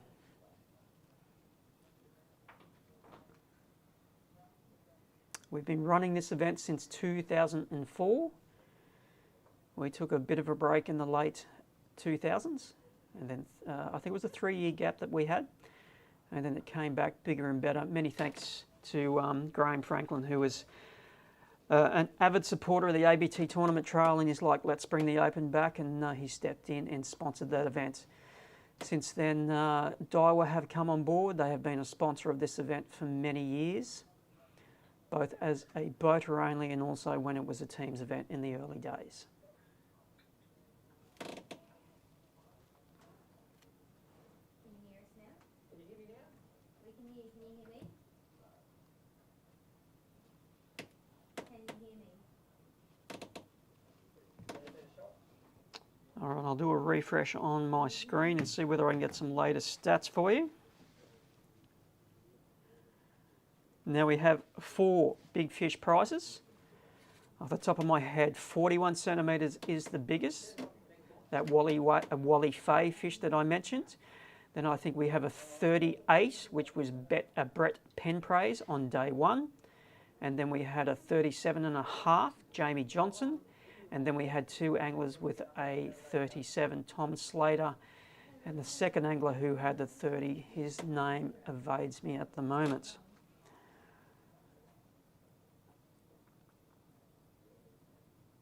All right, Jamie McEwen, his bag today is 3.278 kilos. Michael Kolotouris, similar day, he has 3.428 kilos for his limit. We are still yet to chat to Michael, but we will get him on the phone very soon. Kris Hickson, his 5-fish limit for today is 3.016 kilos. Mark Crompton, 3.24 kilos for his day 3 limits. Steve Morgan has 3.539 kilos for his day 3 bag. And Daniel Bonacorso, after a quiet day 2, he has got amongst them on day 3 and he has 3.202 kilos for day 3 limits. Luke Rogan, who was in second this morning when we left, he slid down the board a little bit. He has 5 fish on his catch card. It's only a small 5-fish limit, 1.422 kilos. And Tom Slater follows him in 8th. Then in 9th we have Frank Carberetta. And 10th is Wally Fay.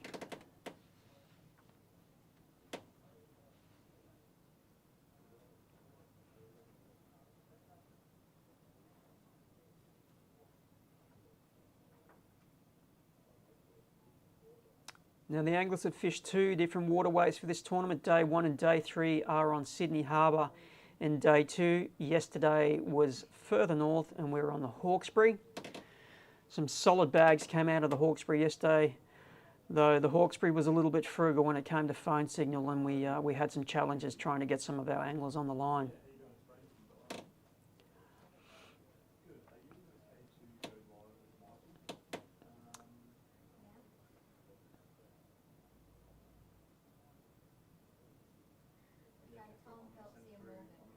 So we've tried 3 anglers so far to get them on the line, and we've had challenges. We've got another one there, so hopefully we can patch an angler through to chat to very soon. When we caught up with Jamie McEwen earlier, he said things probably didn't start as well as what he would have hoped today. Some spear fishermen in the area, some less than favourable wind conditions and tide conditions pushing against each other sort of didn't bring the fish together quite as he'd hoped. So he was just about to move and he'd be off fishing some other locations at the moment, resting his number one spot before he comes back to it and hopefully gets stuck into a big bag again. Now Jamie's the defending champion of this tournament. He won it 2 years ago, and interestingly, the heaviest limit that he weighed 2 years ago was on that third and final day. So we'll be able to patiently wait and see whether those big fish come together for him on that Sow and Pigs Reef. But to be honest, I don't think he's going to need the biggest bag of the tournament on the last day for him to win this event.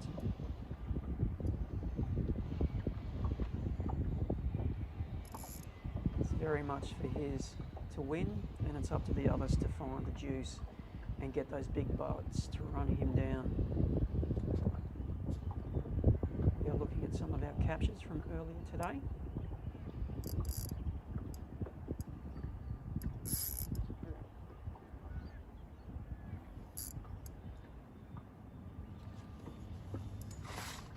Jamie Johnson that we have on the screen.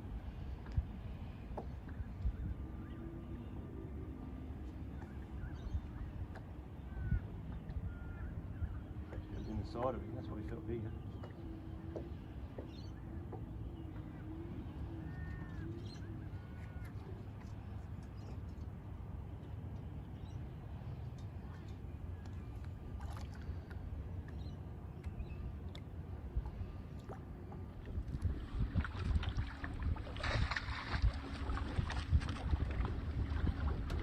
Fish number 4.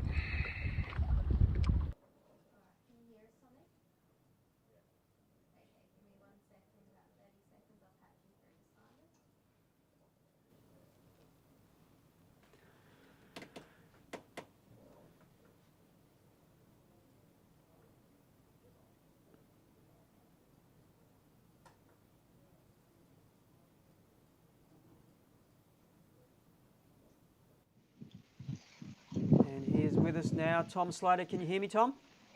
I can, mate. How are you? I'm very well. More importantly, how are you? Starting to try and think of plan C, D and E. Because we started at the Spit Bridge. I was kind of hoping to stay there all day. But caught 2 off it, had another couple of bites and dropped a few. So I think I'm just going to spot hop my way back into the river. We're just fishing kind of the inside of North Head right now, like right on the boundary line. And then we'll fish this jetty up here, and then we'll keep shooting back up to Parramatta, I think. So it's been a bit of a scramble. Those plans A, B and C didn't quite play out, and now you've got to try and find alternatives that are going to produce the fish that will hopefully run down those leaders. Yeah, correct. If I could weigh in kingies, I'd be laughing right now. There's so many around. So I mean, the 2 fish I got off the bridge were decent, 2 32s, and if I had 5 of them, I'd have around the 4 kilo mark and probably be up there.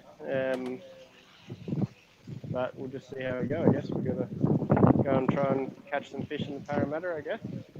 I had another one on just at a brief stop I made before this, and saw it coming out, shaking its head, and that was another good one. Dropped that. So it's just one of those weekends for me. I've had a lot of chances, lost a lot of fish, got busted off a lot. Just seems to be the flavour of the month right now. And what did you get those 2 fish on? Those were on crabs, so just the standard bridge fishing stuff. So yeah, nothing too crazy.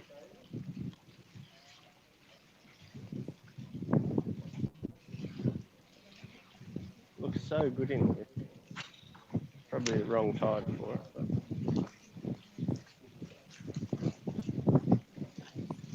You're rolling a crane? Yeah, just throwing one of the spikes. So one of the new colours that we just came out with. Caught the a 44, the 1.99 for me at Kippy. So I figure it's got some luck. I tried that.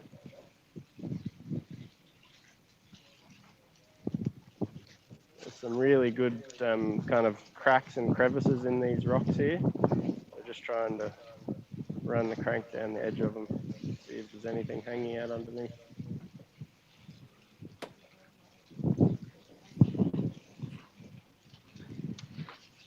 Now, your role here at Daiwa is that you are our product planner, so you are instrumental in designing the gear that we release. Now, a lot of the stuff that you've been working on of late has been designed with BREAM in mind, and BREAM in Australia are quite unique compared to, you know, the species around the world, and as a result, the type of gear that we need is quite unique, isn't it?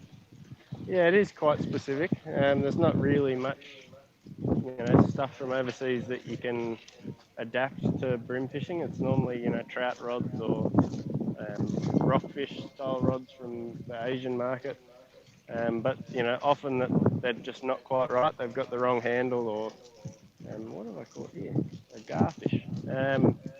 They got, you know, a handle that's the wrong length, or something like that. So it does require a little bit of specific kind of tackle. And yeah, that's where my role comes in, design it all for Australia and make sure that we've got the right stuff that we need, so that, you know, everyone can go out and use the best gear possible and catch the most fish. So.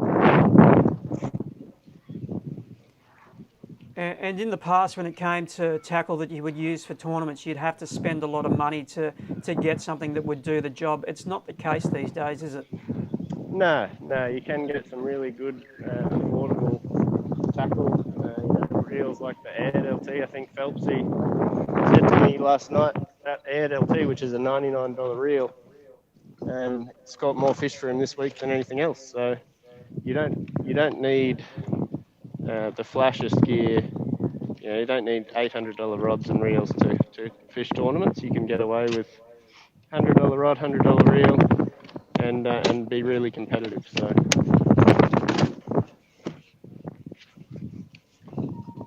Sorry, just changing a hook.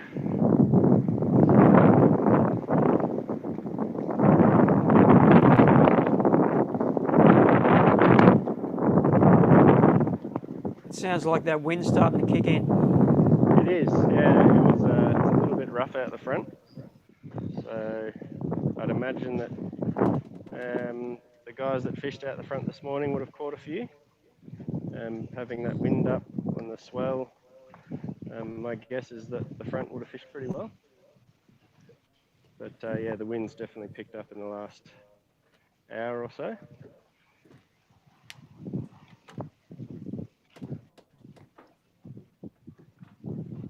Hook changed. Oops.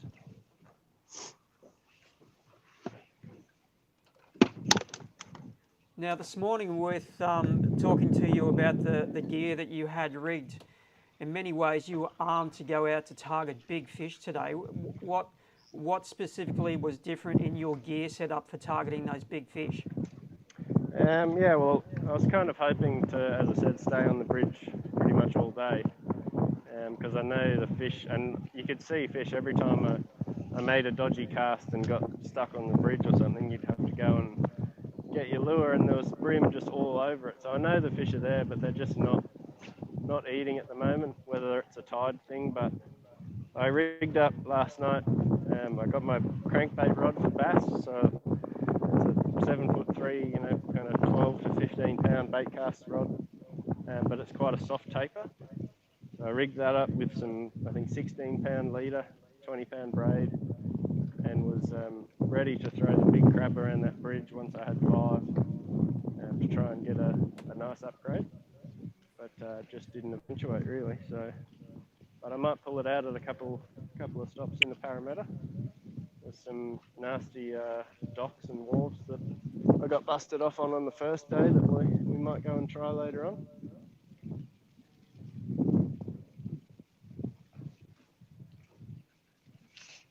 Oh, there's one. Get it. Oh, he's around the pole. Oh, I don't know if I'm going to land this one.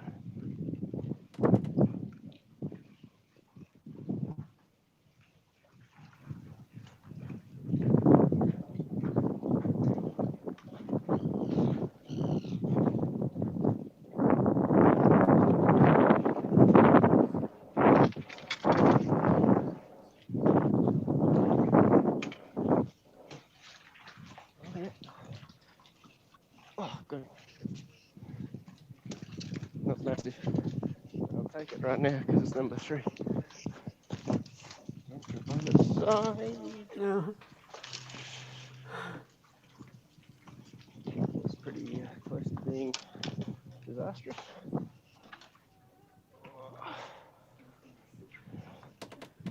Nothing massive. And probably 27 or something. Couple of nervous moments there, mate. Yes, 5 pound around oyster encrusted poles is not for the faint-hearted.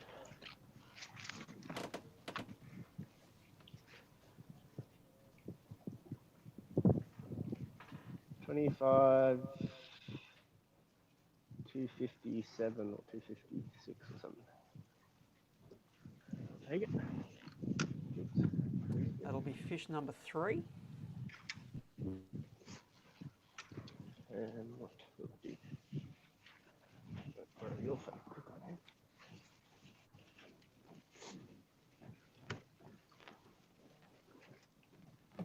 Good. Passcode. Admin time. You got the ABT app?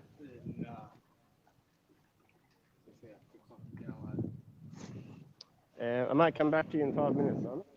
All right, mate, sounds good. Cool, thank you. There we are, Tom Slater with fish number 3. Bit of white knuckle fishing there as it was one side of the pylon and he was on the other. But Tom's a good angler and he got it out. So he's 2 fish shy of his limit. And I think he was sitting in the top 10. We'll wait for the screen to refresh and we'll be able to do an update on the scores. Of course, Jamie McEwen is still out in front. Nobody has passed him yet for the tournament. They got until 2 o'clock to do it. The clock is ticking.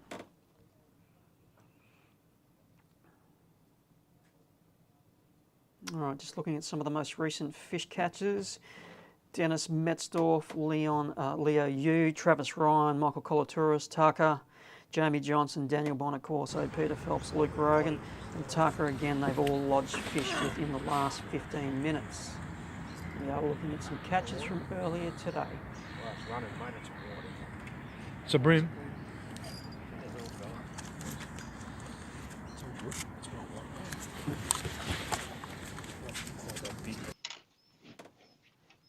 And we are back live with Tom Slater. Sorry about that. Bit of chafe line there, mate, to get rid of. Yeah, that fish was around about 2 or 3 different pylons, but just free spooled it. And even though it's only 5 pound, you have to have tension on it for him to snap you off.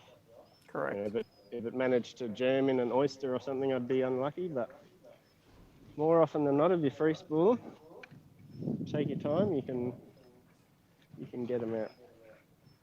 Probably lucky it wasn't a big one. So what size line and leader have you got? This is 5 pound J-thread finesse, so straight through 5 pound fluorocarbon. Yep. And I've got the in-feet 782, which is kind of known as the crab rod. That's working pretty good at the moment. Hopefully there's a couple more on this jetty.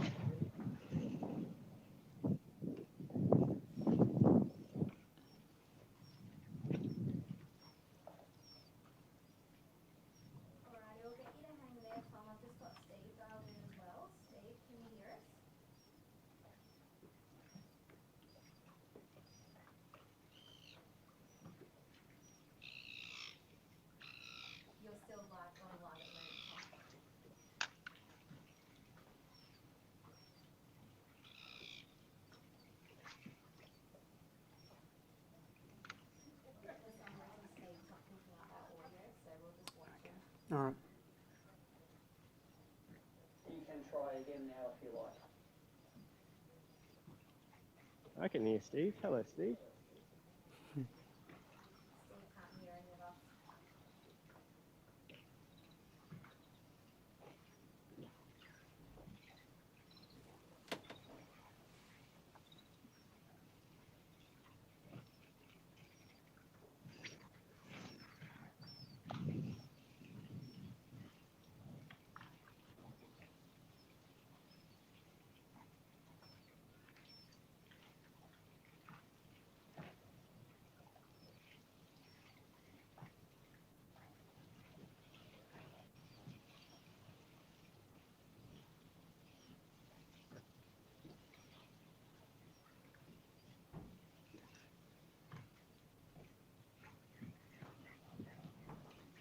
There's a huge blue groper swimming around this jetty on the first day. Oh, really? I was scared to hook it. Understandably. Oh, look, it's a bit one.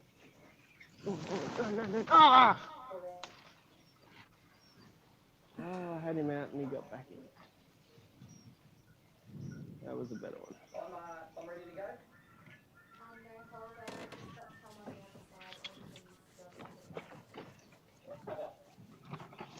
Why don't you leave the phone open and I'll listen to the phone and you tell me when to go. How's the score go? I haven't seen the scores. Did you see that fish, Tom? That's a good problem. I just lost one about 40 centimetres on a top water that fell off.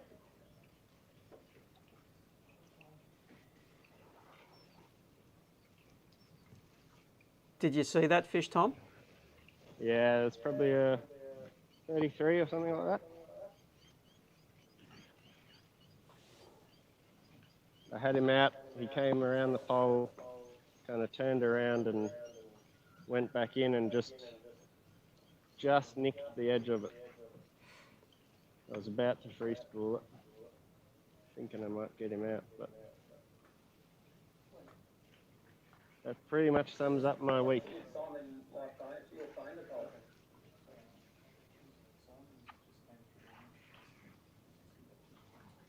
I didn't hear his question.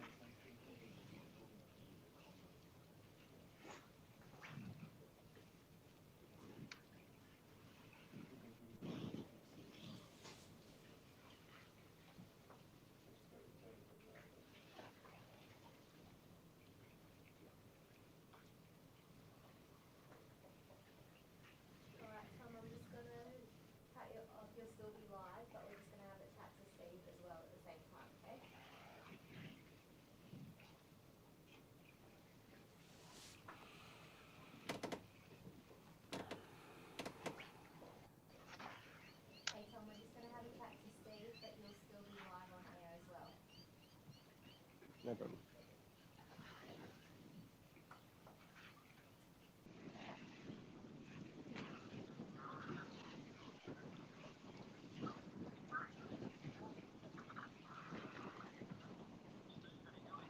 I can just hear you, Simon, but we're trying to get over these audio issues, which I think are at my end. But hey, it's blowing and I'm up Middle Harbour, so I'm pretty happy.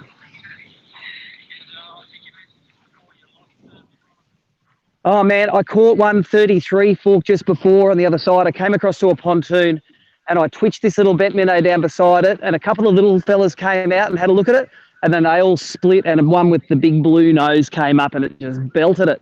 It was running off across the flat. It wasn't even running under the pontoon, and the hook just came out, and it was that's a couple of places difference maker there. I've got a good bag today, but I haven't. I'm still lacking a kilo fish this whole open. You know, I've got between 30 and 33 centimetre fish today, which are healthy, but you know, just that extra kicker where I can throw out a 600 grammer and put in a 1.2 kilo. That's the difference maker. You know, that makes your bag get half a kilo heavier.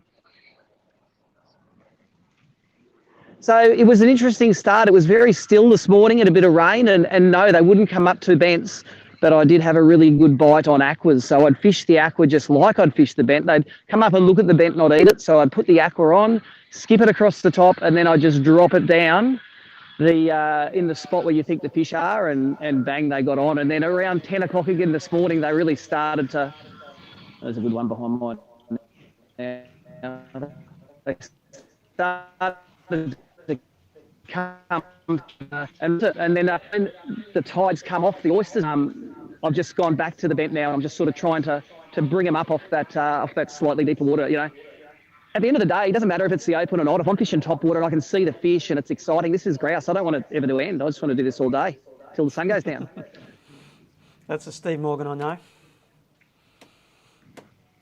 Oh, there's one. Come on, mate, eat it. Come on. Oh, he's right beside the boat. He's about 800 grams, and he is buzzing it. He's too close to the boat now. That was another good fish. That fish right there would give me another 200 grams in my bag. I still got the feeling it's going to happen. The wind's picking up. There's another one hitting the lure there. Oh, he's missed. That's a small one. But, you know, it's getting to the point where I'm getting the right country here. It's sort of every cast there's something happening. And there's a bite, there's fish getting on, there's a fish. I just need those right fish to come in and... That's a tailor. Just need the right fish to eat it and for those little number 12 hooks on this bit meadow to stay connected. You go too big on the hooks, the lure is not buoyant enough, it goes under and they don't eat it as good. And then you use the right hooks, it stays on the top. They have to pull it under to see what it is, and that's when you stick the pin in. So it's exciting. I'm like, my Apple Watch occasionally tells me to breathe, and days like today, it's fair on correct, eh? I'm like holding my breath waiting for him to eat. Now, you're moving your way through the field. You're currently in 6th place. You've got 3.539. And like you say, when fishing top waters and especially bents, when that wind gets stronger, as it should throughout the day, that bite should get better for you. Yeah, I hope so. Look, you know, I've got the opportunity today. I could have had a 4.5 kilo bag, I suppose, if that thing connected. I actually did a really stupid thing this morning. I measured a fish on the back deck and it flipped off before I took a photo. Oh. How stupid is that?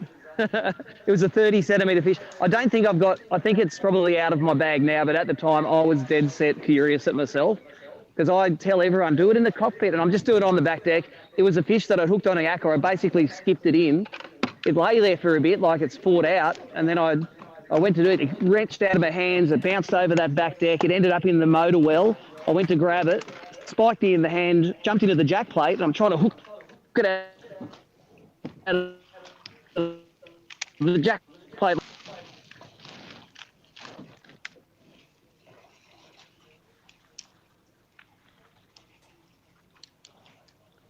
But this is a good bank here. There's bits of broken rock on it.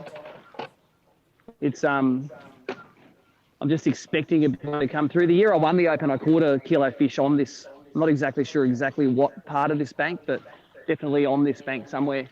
Probably right near Gatesy's boat, which is anchored just up on the corner here.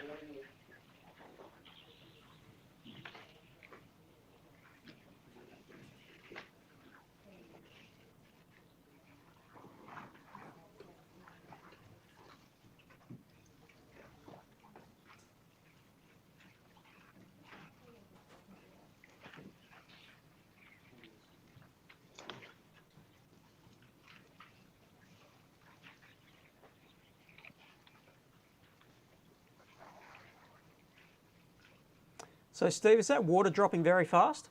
It is, yeah. It was a big tide this morning. It was right up high and it was real still, you know, and I sort of committed to come up here all day, and it's like I knew from yesterday up Cowan that the fish didn't really start cracking until later in the session. So I was sort of relaxed that it wasn't happening straight away. I went this morning to a little spot near the start where I got a 33 centimetre fork on a bent minnow on the first day of this tournament.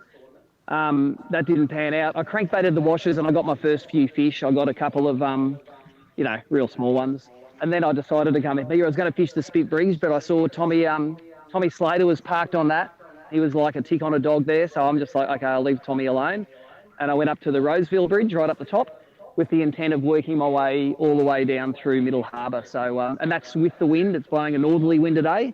So I thought that's what we want to do. We want to come down, when I'm making these big long casts with the bent minnow, I want the wind behind me, because the further away from the boat you get them eating, the better it is for them. And I actually ran my own live stream like I normally do. I ran that before the show this morning till about 10 or 10:30 this morning. So, there's brim following that there. Come on, boys, eat it. And then I was looking at it before on some boats. And there are kingies sitting on all these boats as well. It's if I throw me bent minnow the wrong way, it's going to be a lot of wasted time. So I'm very careful to watch out for those big green fish with the yellow tails. They're not scared of your boat at all. They just swim right past your boat saying, "Where's your bent minnow? I want it." But anyway, if people are wondering why I'm sort of fishing this bent minnow fast, this is exactly how I like to fish them. I'll throw them way into the shallows, and we're coming up to a good point here now. Throw them way up in the shallows, and what I'm doing is I'm ripping that lure and hoping for it to look like a prawn, which is skipping up and out of the water and to excite the fish. And if the bream's set up like they normally do, there's packs of those things in here. There's no bream, no bream, no bream, 20 bream. And so if a pack of bream notices your bent minnow and thinks that it's a prawn, they're going to be fighting over it. And that's exactly the situation you want. You want a dozen big league or bream fighting over your bent minnow. And as an angler, you want the biggest one to eat it. That's sort of a bit out of your control. If a small one eats it, you can choose to not set the hook on it and sort of free spool it a bit, hope it spits it out. And after that, it's hold on. I've got 10-pound leader, 10-pound braid. Probably the thing which is going to die on this outfit before anything else is going to be the hooks. Like if I pull in real hard and he's headed behind a boulder, I'd probably bend a hook out before anything else. But if I get 3 or 4 of those hooks in, then it's game on. So I'm just lamenting that big one that came off it before. I just got eaten again then. Wasn't watching. And the bent minnow is a lure that's very finely tuned. You know, when you replace the hooks, you have to put just the right size of the right weight hooks on, don't you? Yes, exactly. Oh, there's one eating it there. There's a pack of them behind here now. Yeah, you have to put the lightest hooks you can on. And at the moment, for me, the best ones are the Daiwa Sass trebles. They're a very light hook. They've got a like a Teflon coating on them. And I reckon they're sharper than the old nickel ones that come with it even. So, you know, the Daiwa Sass is my favourite way to retrofit these things. And interestingly, these in-feet rods, like Tommy Slater made sure there was a couple of in-feet rods on my boat this year, really fallen in love with the 7'3" one for the aqua fishing. And then this 6'8" for the bents is pretty good, although it seemed a little bit undergunned with that big one before, but, you know, that's a fight I'm willing to have. So I'm just coming up to another, you can probably see it in the foam when I swing the nose of the boat around. What I'm looking for are sort of shallow points that are nice and rocky on top, and then they don't drop straight off the front. I don't want it to drop into 30 feet of water. I want it to gradually shelve off, and that's exactly what this one's doing here.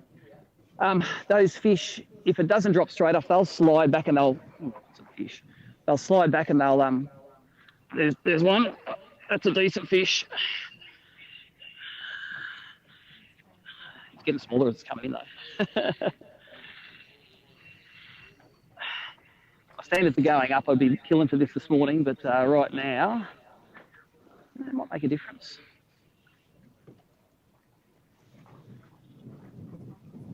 Get out of there. Might net him, he's only got one hook in him.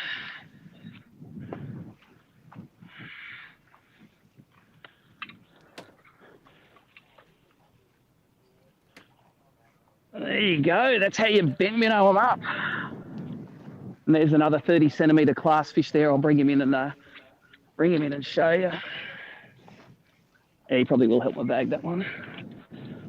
He just now I'm not gonna drop him over the back. The camera is way down the back, so I'm going to be very secure with this guy. That's the sort of fish that you want on day 3 of the Open. Safe and sound in your hands. That's right. You've got to give it a big hug, and I can. That's just over 31.5 to the fork. So I'm just going to take a photo of him on the app. You might have seen a few anglers doing this today. We've got to put his nose up there, make sure his mouth shut. Go into the software. It's hard on the iPad to do it. I got it there, and I reckon he's 32. He'll round up to. So I measure in 320, hit submit. I'm going to get my little folder and write it in here. He's good now, that's submitted. So there's 320 and the time is 12 o'clock. So hopefully that's another little upgrade. And I'm going to keep fishing these points and see what they yield. Oh, it looks good here. This looks like a good bit of ground. Now you may notice I cooked that one while I wasn't sort of watching. It's accidental. Just let it sit out there. Once you rip that bent minnow, just let it pause.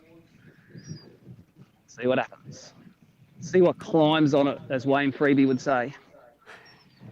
Now we have a split screen running, Steve on the left and Tom on the right. Tom, can you hear me?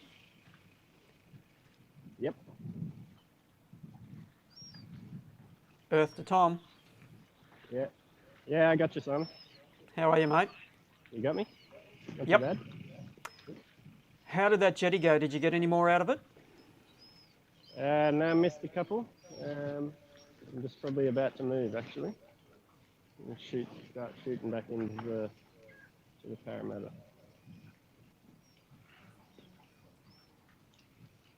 All right. So you're still working the crab? Yep.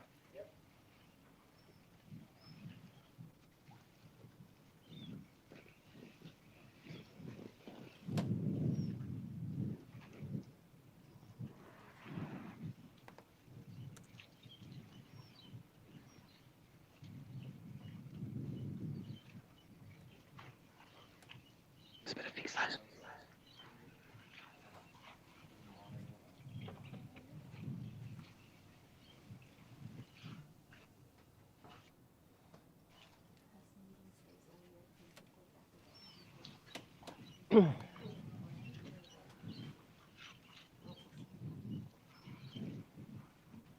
How many more casts do you think you have in that area, Tom? This is probably the last one.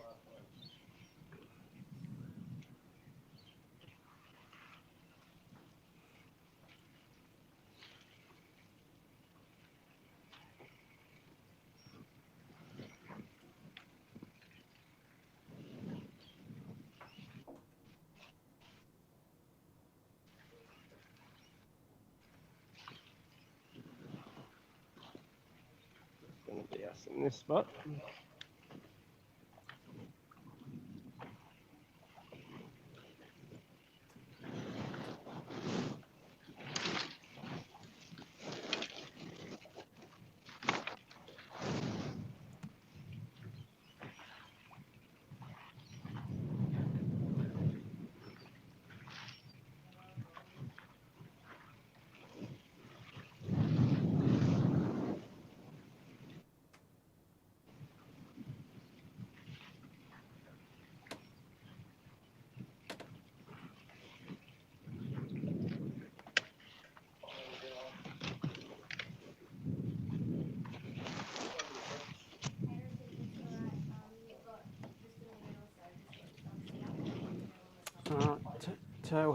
Tom has started the electric and strapped the pods down. He's going to make a move. He mentioned that he was going to be heading up the Parramatta, so he'll have a bit of a run. All right, we'll leave both our anglers there, and we're going to get some new blood on the line very soon. Looking at the scoreboard, we have Jamie McEwen still out in front with his full 15 out of 15 limit. Michael Colatouris, he has moved through on day 3, sitting in second place. All right, I have a scoreboard in front of me. 10.929 is what Michael has. He is about 800 grams behind Jamie McEwen. Michael's day 3 bag is 3.60 kilos. Kris Hickson has moved into third place, followed by Mark Crompton, Tom Slater. Tom only has 3 fish in his limit at the moment. Daniel Bonacorso behind in 6th, Steve Morgan 7th, Luke Rogan 8th, Wally Fay in 9th, and Peter Phelps is rounding out the top 10.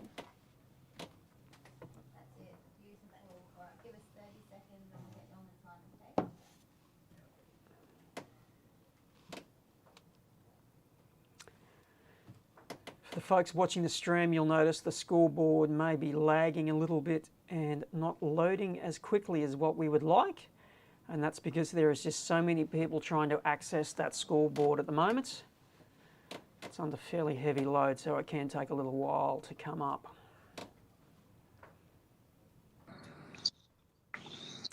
We have Michael Colatouris with us now. Michael, can you hear me? Yes, I can hear. How are you going? I'm very well. How are you? Not bad, not bad. I hope I'm doing well, but yeah, we've had a good day. I'm actually surprised that the harbour's held up reasonably well. So yeah, so it's been good. We just lost a big fish under one of the boat holes here now, and we're going to keep going and see if we can get a few more.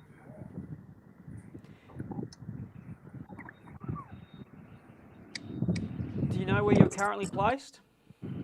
No, I don't. No. Would you like me to tell you?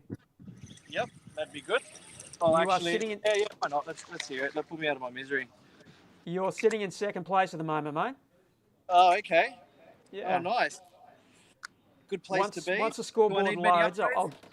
once the scoreboard loads, I'll give you a bit more information, but I can tell you you're in second at the moment. Yep.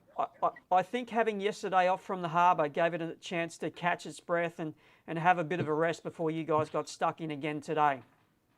Yeah, look, if you can give any any waterway a day or so's break, that's pretty good. Like the fish can recover, but not to their full extent. Obviously, they're still a bit spooky. Not they've seen a lot of lures, but yeah, no, it's better than nothing. So it's got to keep fishing hard and fishing fast. So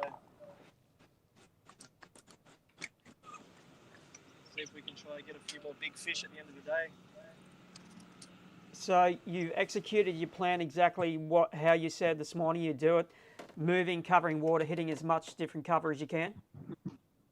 Yep. So that's all been identical. I've just been doing just running and gunning.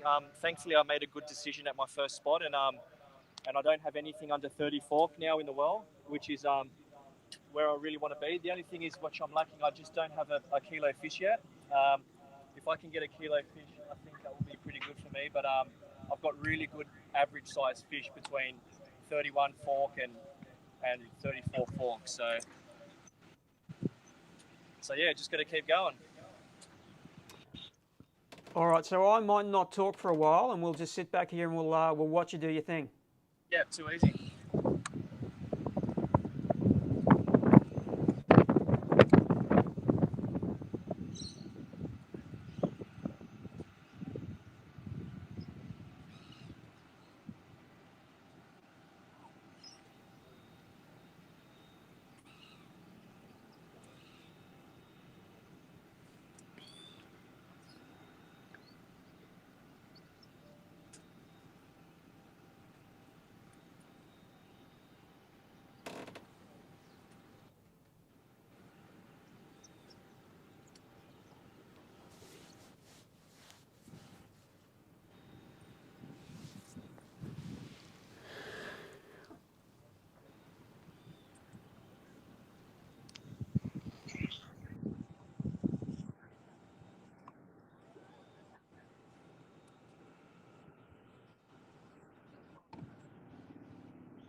Okay.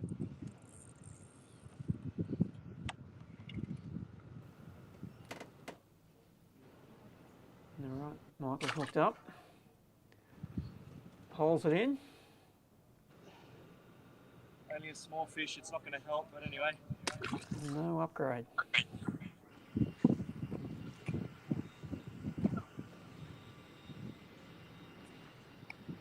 Okay, Michael, as I said, you were sitting in second place. Today you've got 5 fish for 3.6. Yep. You have a total of 10.929. Yep. Jamie is out in front with 11.779, so he's got about 800 grams on you. Oh, okay. I was kind of expecting that, to be honest, but yeah, no, it's all good. We just need a couple of big fish, and hopefully we can turn it around a bit more. So. But that's the end of those boats, so we are going to run and gun now. How far are you going to travel? Sorry? How far are you going to travel? I might stick my head in the Langcove River, so probably about 5 minutes. Okay. We might hang with you for the ride if you don't mind. Oh, why not? You should bring a cup of tea and a couple of biscuits. That'd be great. Thanks.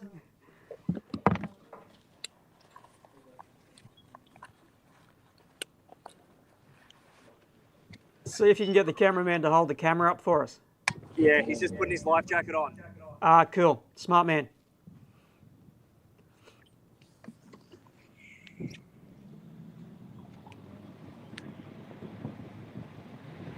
Let's go for a ride.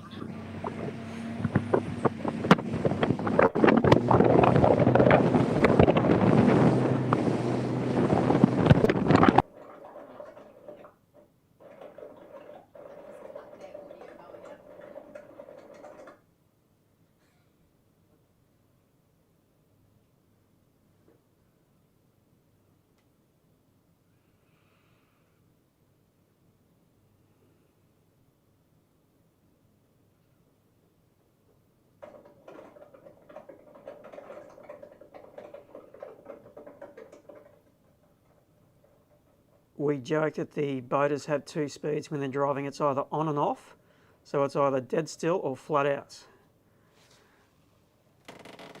And Michael said he was going to run up to the Lane Cove.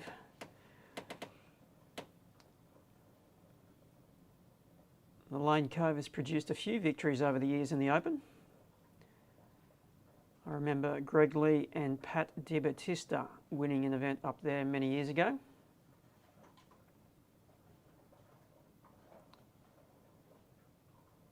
Fishing boat holes. Charged through from 10th through to 1st on that last day.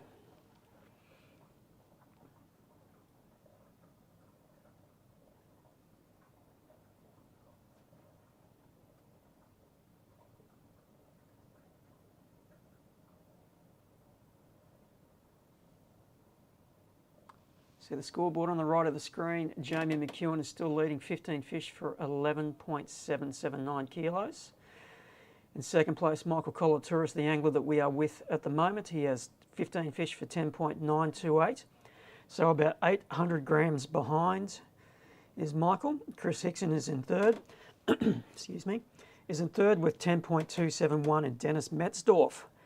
Wow, Dennis has really moved up. He is sitting in fourth place. He has 4.562 for his day 3 bag. So, wow, Dennis is bringing the hammer on day 3.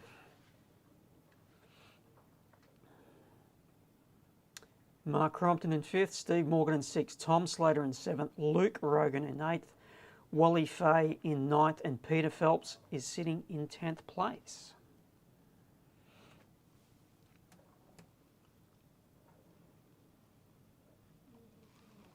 Now the time is 12:15. The anglers have until 2 p.m. this afternoon to log their fish into the system.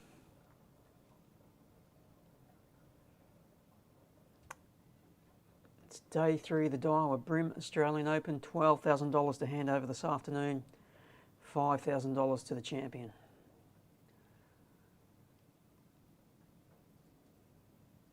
I think Michael is just about to get off pad.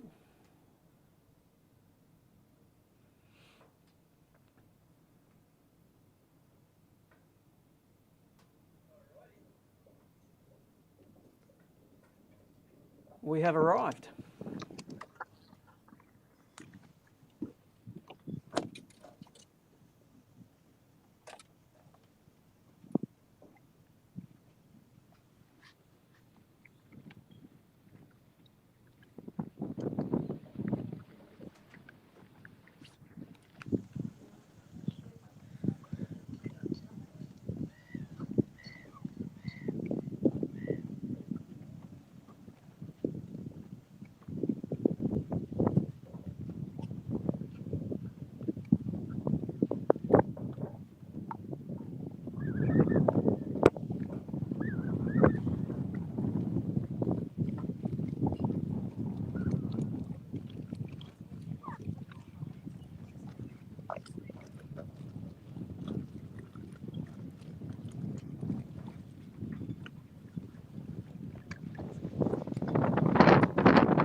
my God, it's a big one.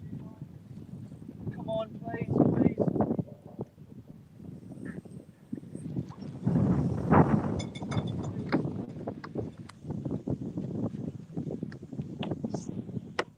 Oh my God, it's giant.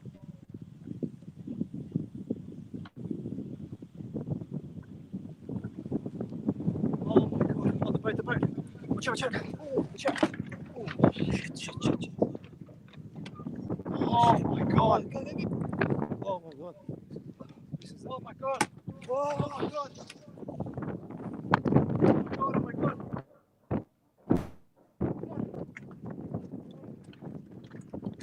Oh my.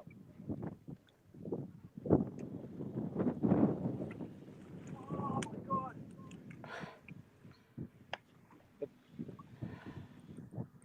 Big fish.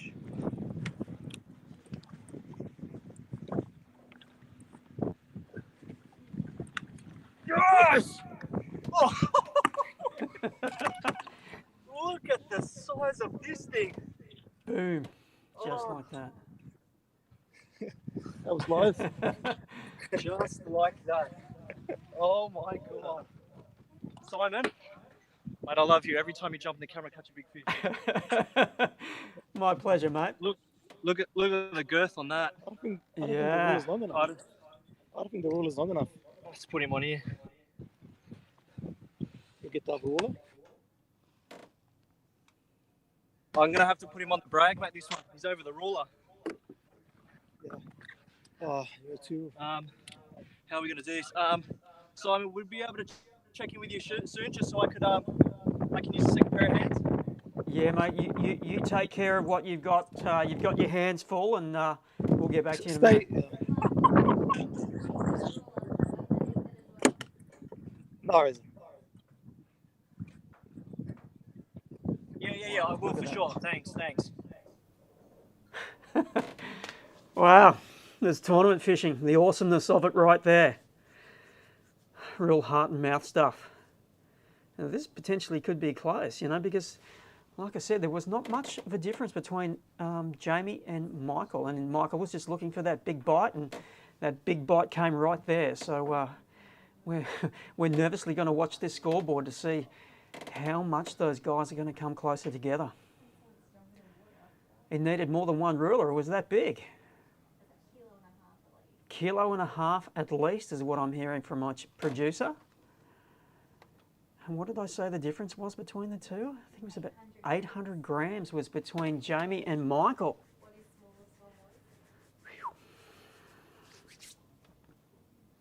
Just need the scoreboard to load so I can crunch the numbers a bit more. And yeah.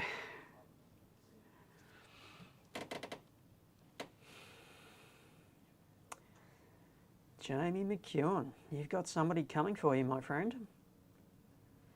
And there's still plenty of time to go, just under 2 hours for the anglers. Michael said he needed that one big bite. He's got it.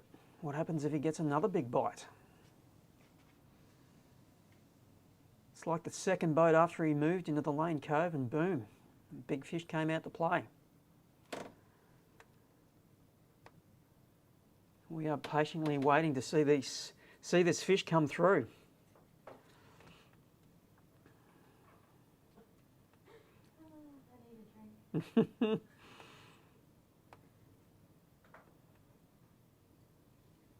And he told me he loves me. It's because I bring him good luck by the look of it.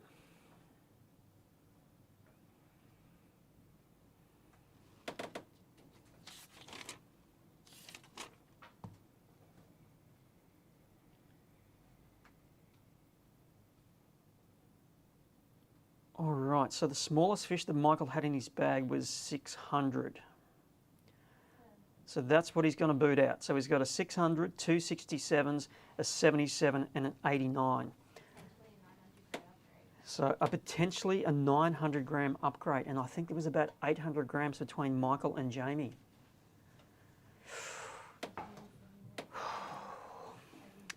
Is Michael going to jump to the number one spot?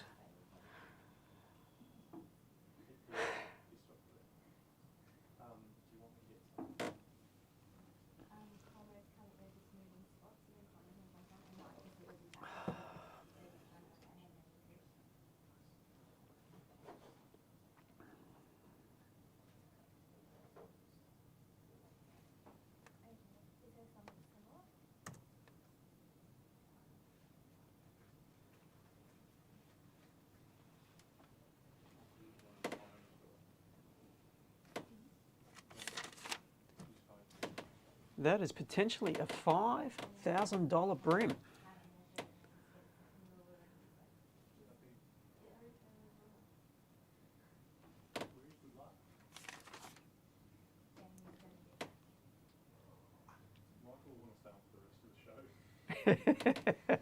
You're going nowhere.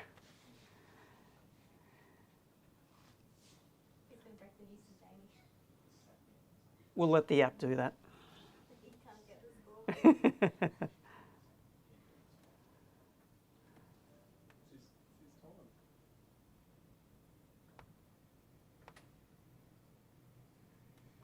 Michael was very cool, calm and collected this morning.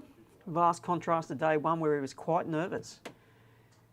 He was rested and had his head in the game this morning.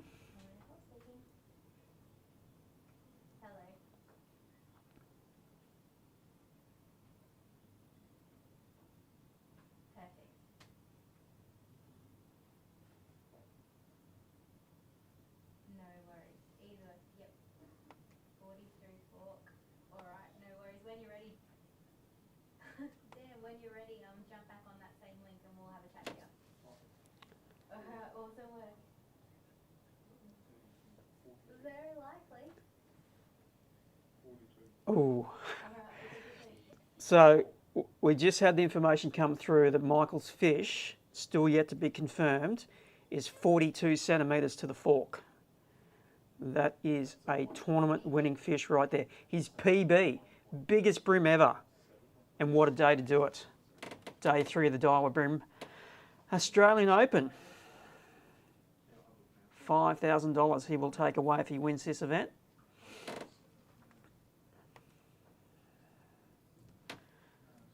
All right, that fish is making its way into the system. We will wait for the app to update and get our official score. But for those who missed it, that fish unofficially was 42 centimetres to the fork. And looking at the length weight curve of 42, weighs 1.67 kilos.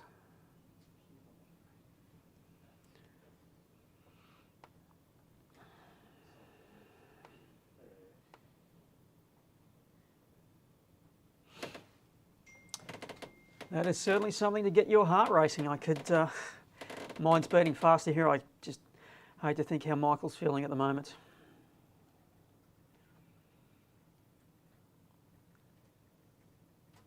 And it was an exciting capture. We did it live on camera. He muscled it away from one boat. He bumped into another boat. A couple of net shots, and he eventually got it. Oh wow, that was absolutely crazy. Like he had me way. His second run, he had me way onto the boat. All my leader was all scuffed up, and yeah, we managed to get him. And that's my PB bream, 42 fork length. So I got my PB on camera. Michael, would you like me to tell you what that fish weighs on the length weight curve? No, but I would love to hear. It goes 1.67 kilos. Jesus Christ! And I just want to let you know as well, Simon. We've put that big fish in the well just so we can try and look after it because he wasn't swimming properly when we put him back in. So we're just trying to look after the fish and get him revived properly. Okay? Smart move.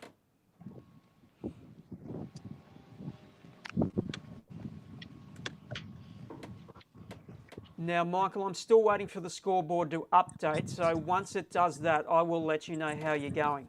Yeah, awesome. Thanks, Steve. Simon. Oh my God, that's like the fourth time I've called you Steve. I'm not used to hearing you, Simon. You've been out of action on the as the weighmaster on the mic for a while. So sorry, Simon. So I'm like your lucky rabbit's foot. Oh, Simon, mate. If I see you this afternoon or next, I'm going to give you a massive hug, mate. All right, I'll be waiting.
So, Michael, what was the lure?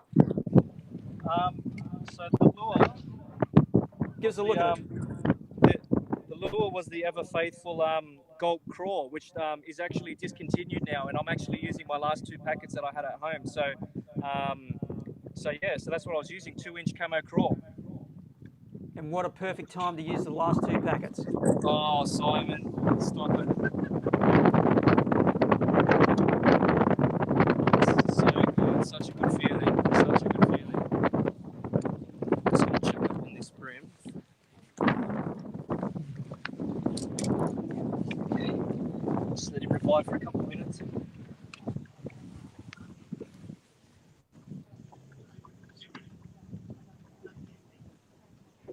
It really fits in.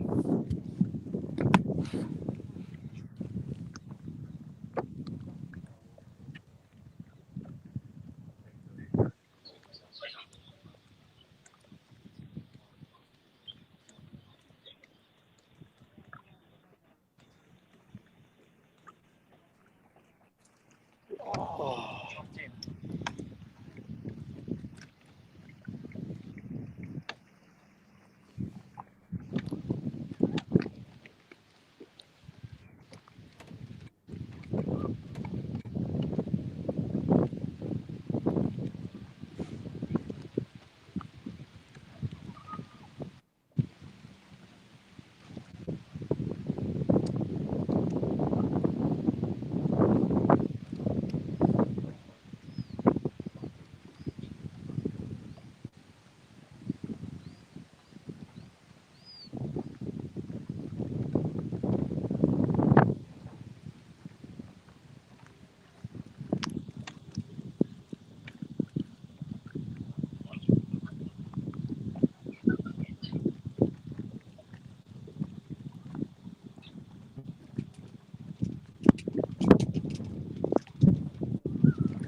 damn.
See the fish feeding under the boat. They're only pats.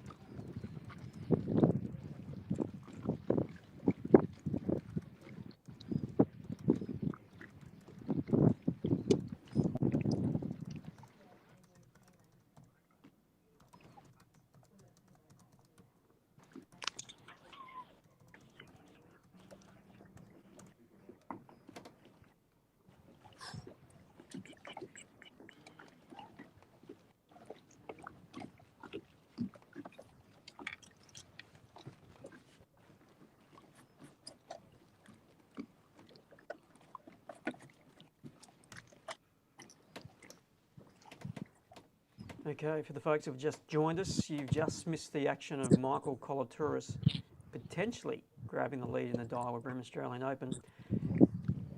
We followed him as he made a move to the Lane Cove River fishing boat holes, which has very much been his jam for the last 3 days, and he found the bite that he needed. 41.5/42 centimetres was that fish. His PB bream. We are looking at a fish that comes in at about 1.67 kilos, so we are still waiting for that fish to get logged into the system and become official. So once that goes through, I will update you with the latest on the results. And with that one fish, he may have leapfrogged Jamie McEwen into first place.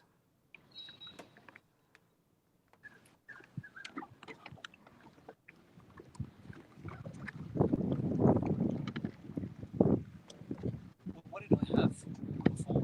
10 point something? I don't know. That was probably, that was a kilo upgrade. Yeah, kilo, yeah.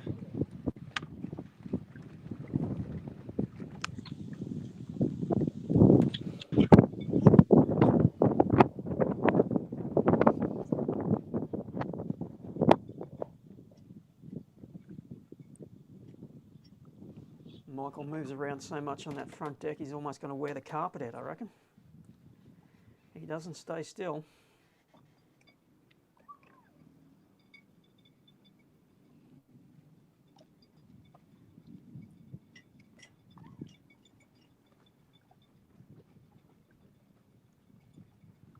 He's working his way through the boats in this bay. He's getting close to the tail end of them, I think.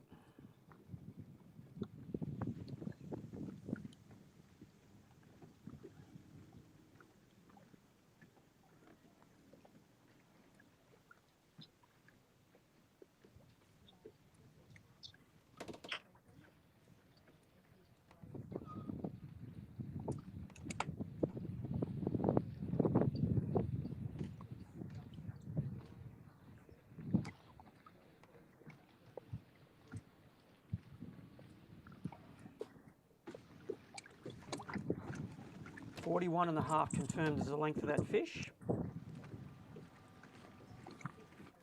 1.608 is the weight that he gets for that fish.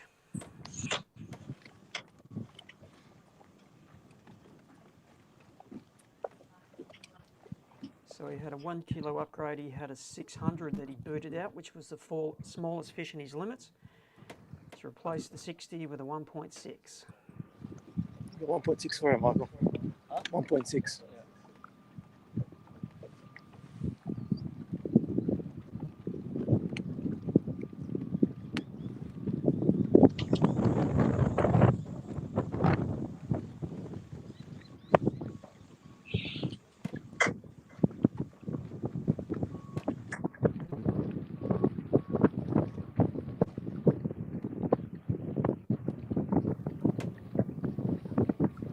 Hey, we have an updated scoreboard. You ready for this, Michael? Yep, let's hear it. You have 15 fish for 11. The screen's too far away for me to read. 11.936, and that moves you into first place. Yes. Jamie is in second with 11.77. Oh, wow. 9, I think it is. How much? 150 odd grams between the two of you. Oh, wow. That's incredible. I to be honest, I need another. I need to push another one of those 30s out with another big fish to feel confident. Jamie's obviously onto the fish, so, as well as I am, but he's probably the man to do it because his fish where he's fishing, his fish keep replenishing. Here I'm not that lucky. I'm just picking fish here and there, but they're just kind of bag fillers. So I obviously got lucky with him. If I can try and get a 33 or a 34, that'll give me another probably 200 gram upgrade. So that's what I really need at the moment. Just one more decent fish, and then fingers crossed.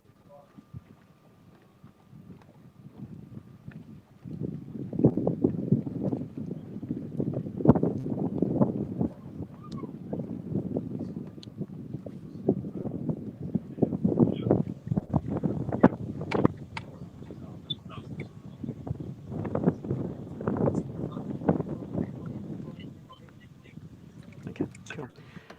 Just to let you know what's going to happen post-live, doing live until 1 p.m.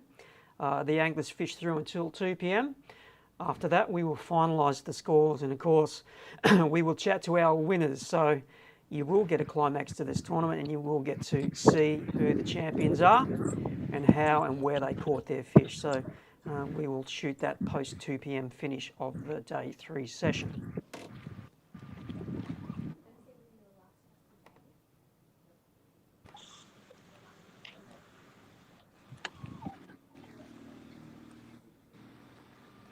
So we're just chatting amongst ourselves who we are going to talk to for the last cross for the afternoon.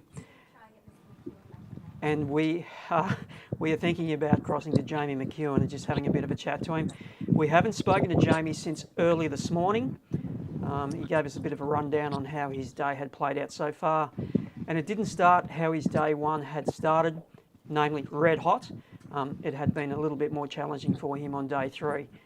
He was about to move, go hit some other spots and then return to sow and pigs later in the session. So we might cross to Jamie soon. We're not too sure whether Jamie's been able to access the scoreboard, so he may be clueless as to what has just transpired on the water with Michael up the Lane Cove. And the time is 12:39. We have 20 more minutes left of live this afternoon.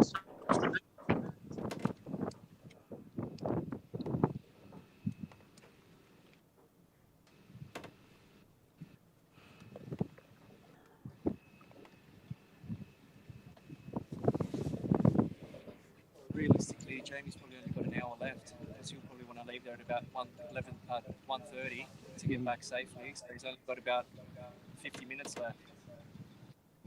I wonder if he'll get enough red in that 50 minutes.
All right, so Michael has a 157 gram lead over Jamie, which is about 18.5 centimetres of bream.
that's their smallest.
Fieldsy.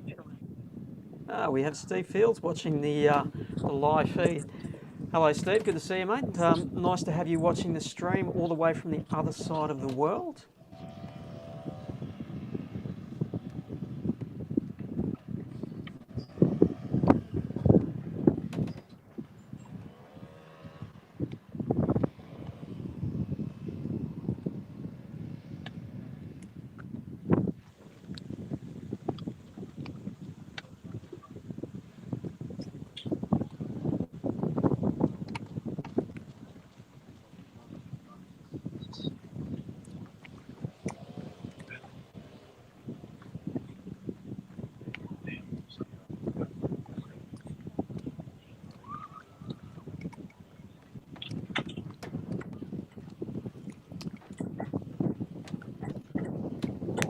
All right, so as we can see, this is going to come down to the wire, and I suppose what we need to consider now is upgrades for both of the anglers. And to upgrade, you need to know what the smallest fish is they have in their limit. For Jamie, the smallest fish that he has in his limit is a 26 centimetre, while for Michael, the smallest fish in his limit is at 31 centimetres. So that's what they want to boot out to upgrade their bag. So in Michael's bag, he has a 1.61, an 89, a 77, and 267. So he's got 267s that he can get rid of. Jamie has a 1.43, a 57, a 46, a 46, and a 36. Michael's bag for today is 4.6, while Jamie's bag is 3.278. Kris Hickson has moved into third place. He has 10.271 kilos. His limit today is 3.016.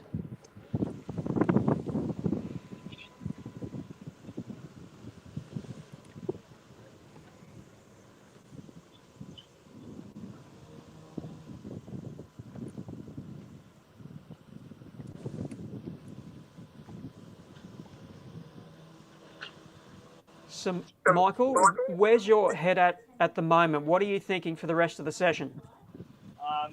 All I want to do is just get rid of that 31 fork. Like if I can get rid of him and put a 32 fork, like an extra centimetre upgrade, centimetre and a half upgrade, it all counts. So I'm really just trying to get I'm after big fish, but I'm happy with every centimetre I can get at the moment. So every bit I can put on Jamie, I'll be very happy with. So I think I'll be in here for the rest of the day, just trying to target some more big fish and like just push out that 31. But any day you've got a 31 fork in the well and you're trying to upgrade that, you know you're having a good day. So I'm happy with that.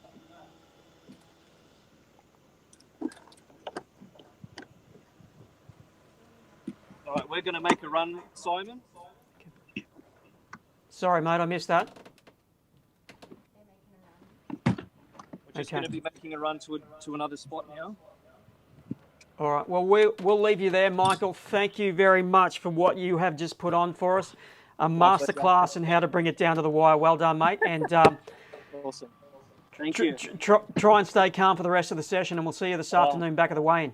Mate, the butterflies are there. Awesome. Thanks, Simon. There we are, Michael Colatouris. Geez, he knows how to put on a performance for the camera, doesn't he? Here's our new leader, and he has run down Jamie McEwen right at the death. But can he stay there? I think we're going to cross to Jamie McEwen very soon. We're trying to get him on the line. You can see the scores on the screen there. We have Michael out in front with 11.936 kilos. Jamie McEwen in second with 11.779. 157 grams between the two anglers, or 18.5 centimetres of bream. It's going to be close. To upgrade, which is what both of those anglers are trying to do, the smallest fish that Jamie has in his limit is a 26 centimetre, 360 gram fish, while for Michael it's the one that he just spoke about, that 31 that he wants to get gone out of his limit. It is 10 to 1. We have 10 more minutes to go for the live. Once we wrap up here, we'll jump in the car and we will head on down to Drummoyne for the last of the session. The anglers will fish through until 2 p.m.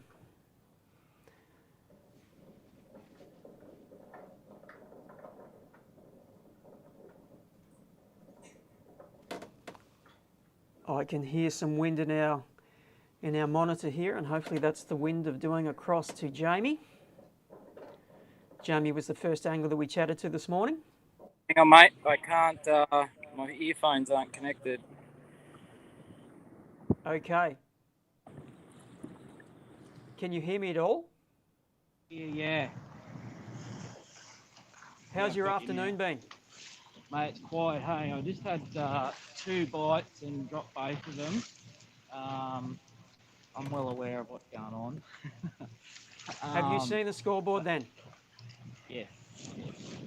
So I've just got to keep casting, mate. So, That's my plan. Where's your head at the moment? Mate, I'm pretty good, really. It's just got to, if it's going to happen, it'll happen. If not, I'm, going to come a place, I guess, not first. So I'll just keep casting and try and connect to something. I've got a small fish in there that will be easy to upgrade if I can stay connected to something. And by our calculations, the smallest fish in your limit is a 26? Yes, that's correct.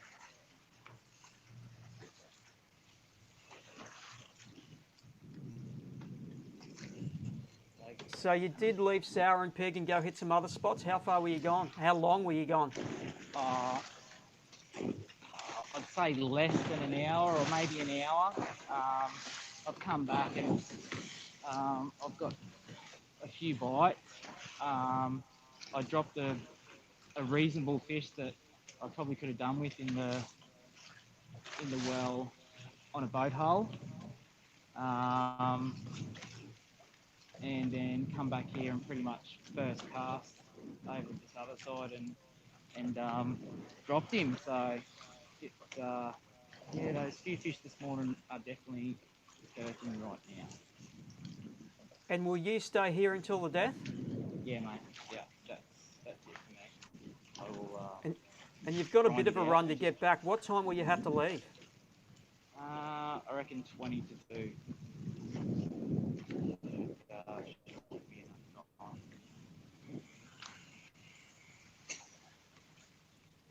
All right, well, I might stop talking and we might just watch you for a while, hey? Yeah, no worries, mate.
Well, there we are, folks. It is 1 o'clock. We started the day with Jamie McKeown at Sour and Pigs, and we are going to finish our live with Jamie once again. Jamie was our leader as we headed into day 3 of the Daiwa BREAM Australian Open. And looking at the scoreboard, it's not a fait accompli that he is still going to be in the number 1 position at the end of this tournament. He is defending champion, of course. And as we saw a little bit earlier, we have one young, eager angler, Michael Collatouris, who is looking to rain upon Jamie's parade. The scoreboard reflects that at the moment, that the young fella has got the wood over him. He's sitting in the number 1 spot with 11.936 kilos. 157 grams behind him, we have Jamie McKeown with 11.779 kilos. We are done with live for now, but the anglers, they are not done yet. They have another hour to go. They don't knock off until 2 p.m. We'll log the last of those catches into the app and we will determine who our champion is for 2021. Thank you very much to everybody who's been involved in the live that we have done for the last few days. We've had some challenges with technical issues in phone service, but we have pushed on through, and I think we've put on something that's pretty special. So a big thank you to everybody, and we'll be doing our presentation for our champions later, which you will be able to see through our relevant network platforms and our social media channels. That's it, guys. Thank you very much for your attendance for the live over the last 3 days. It's been a pleasure. We'll see you soon.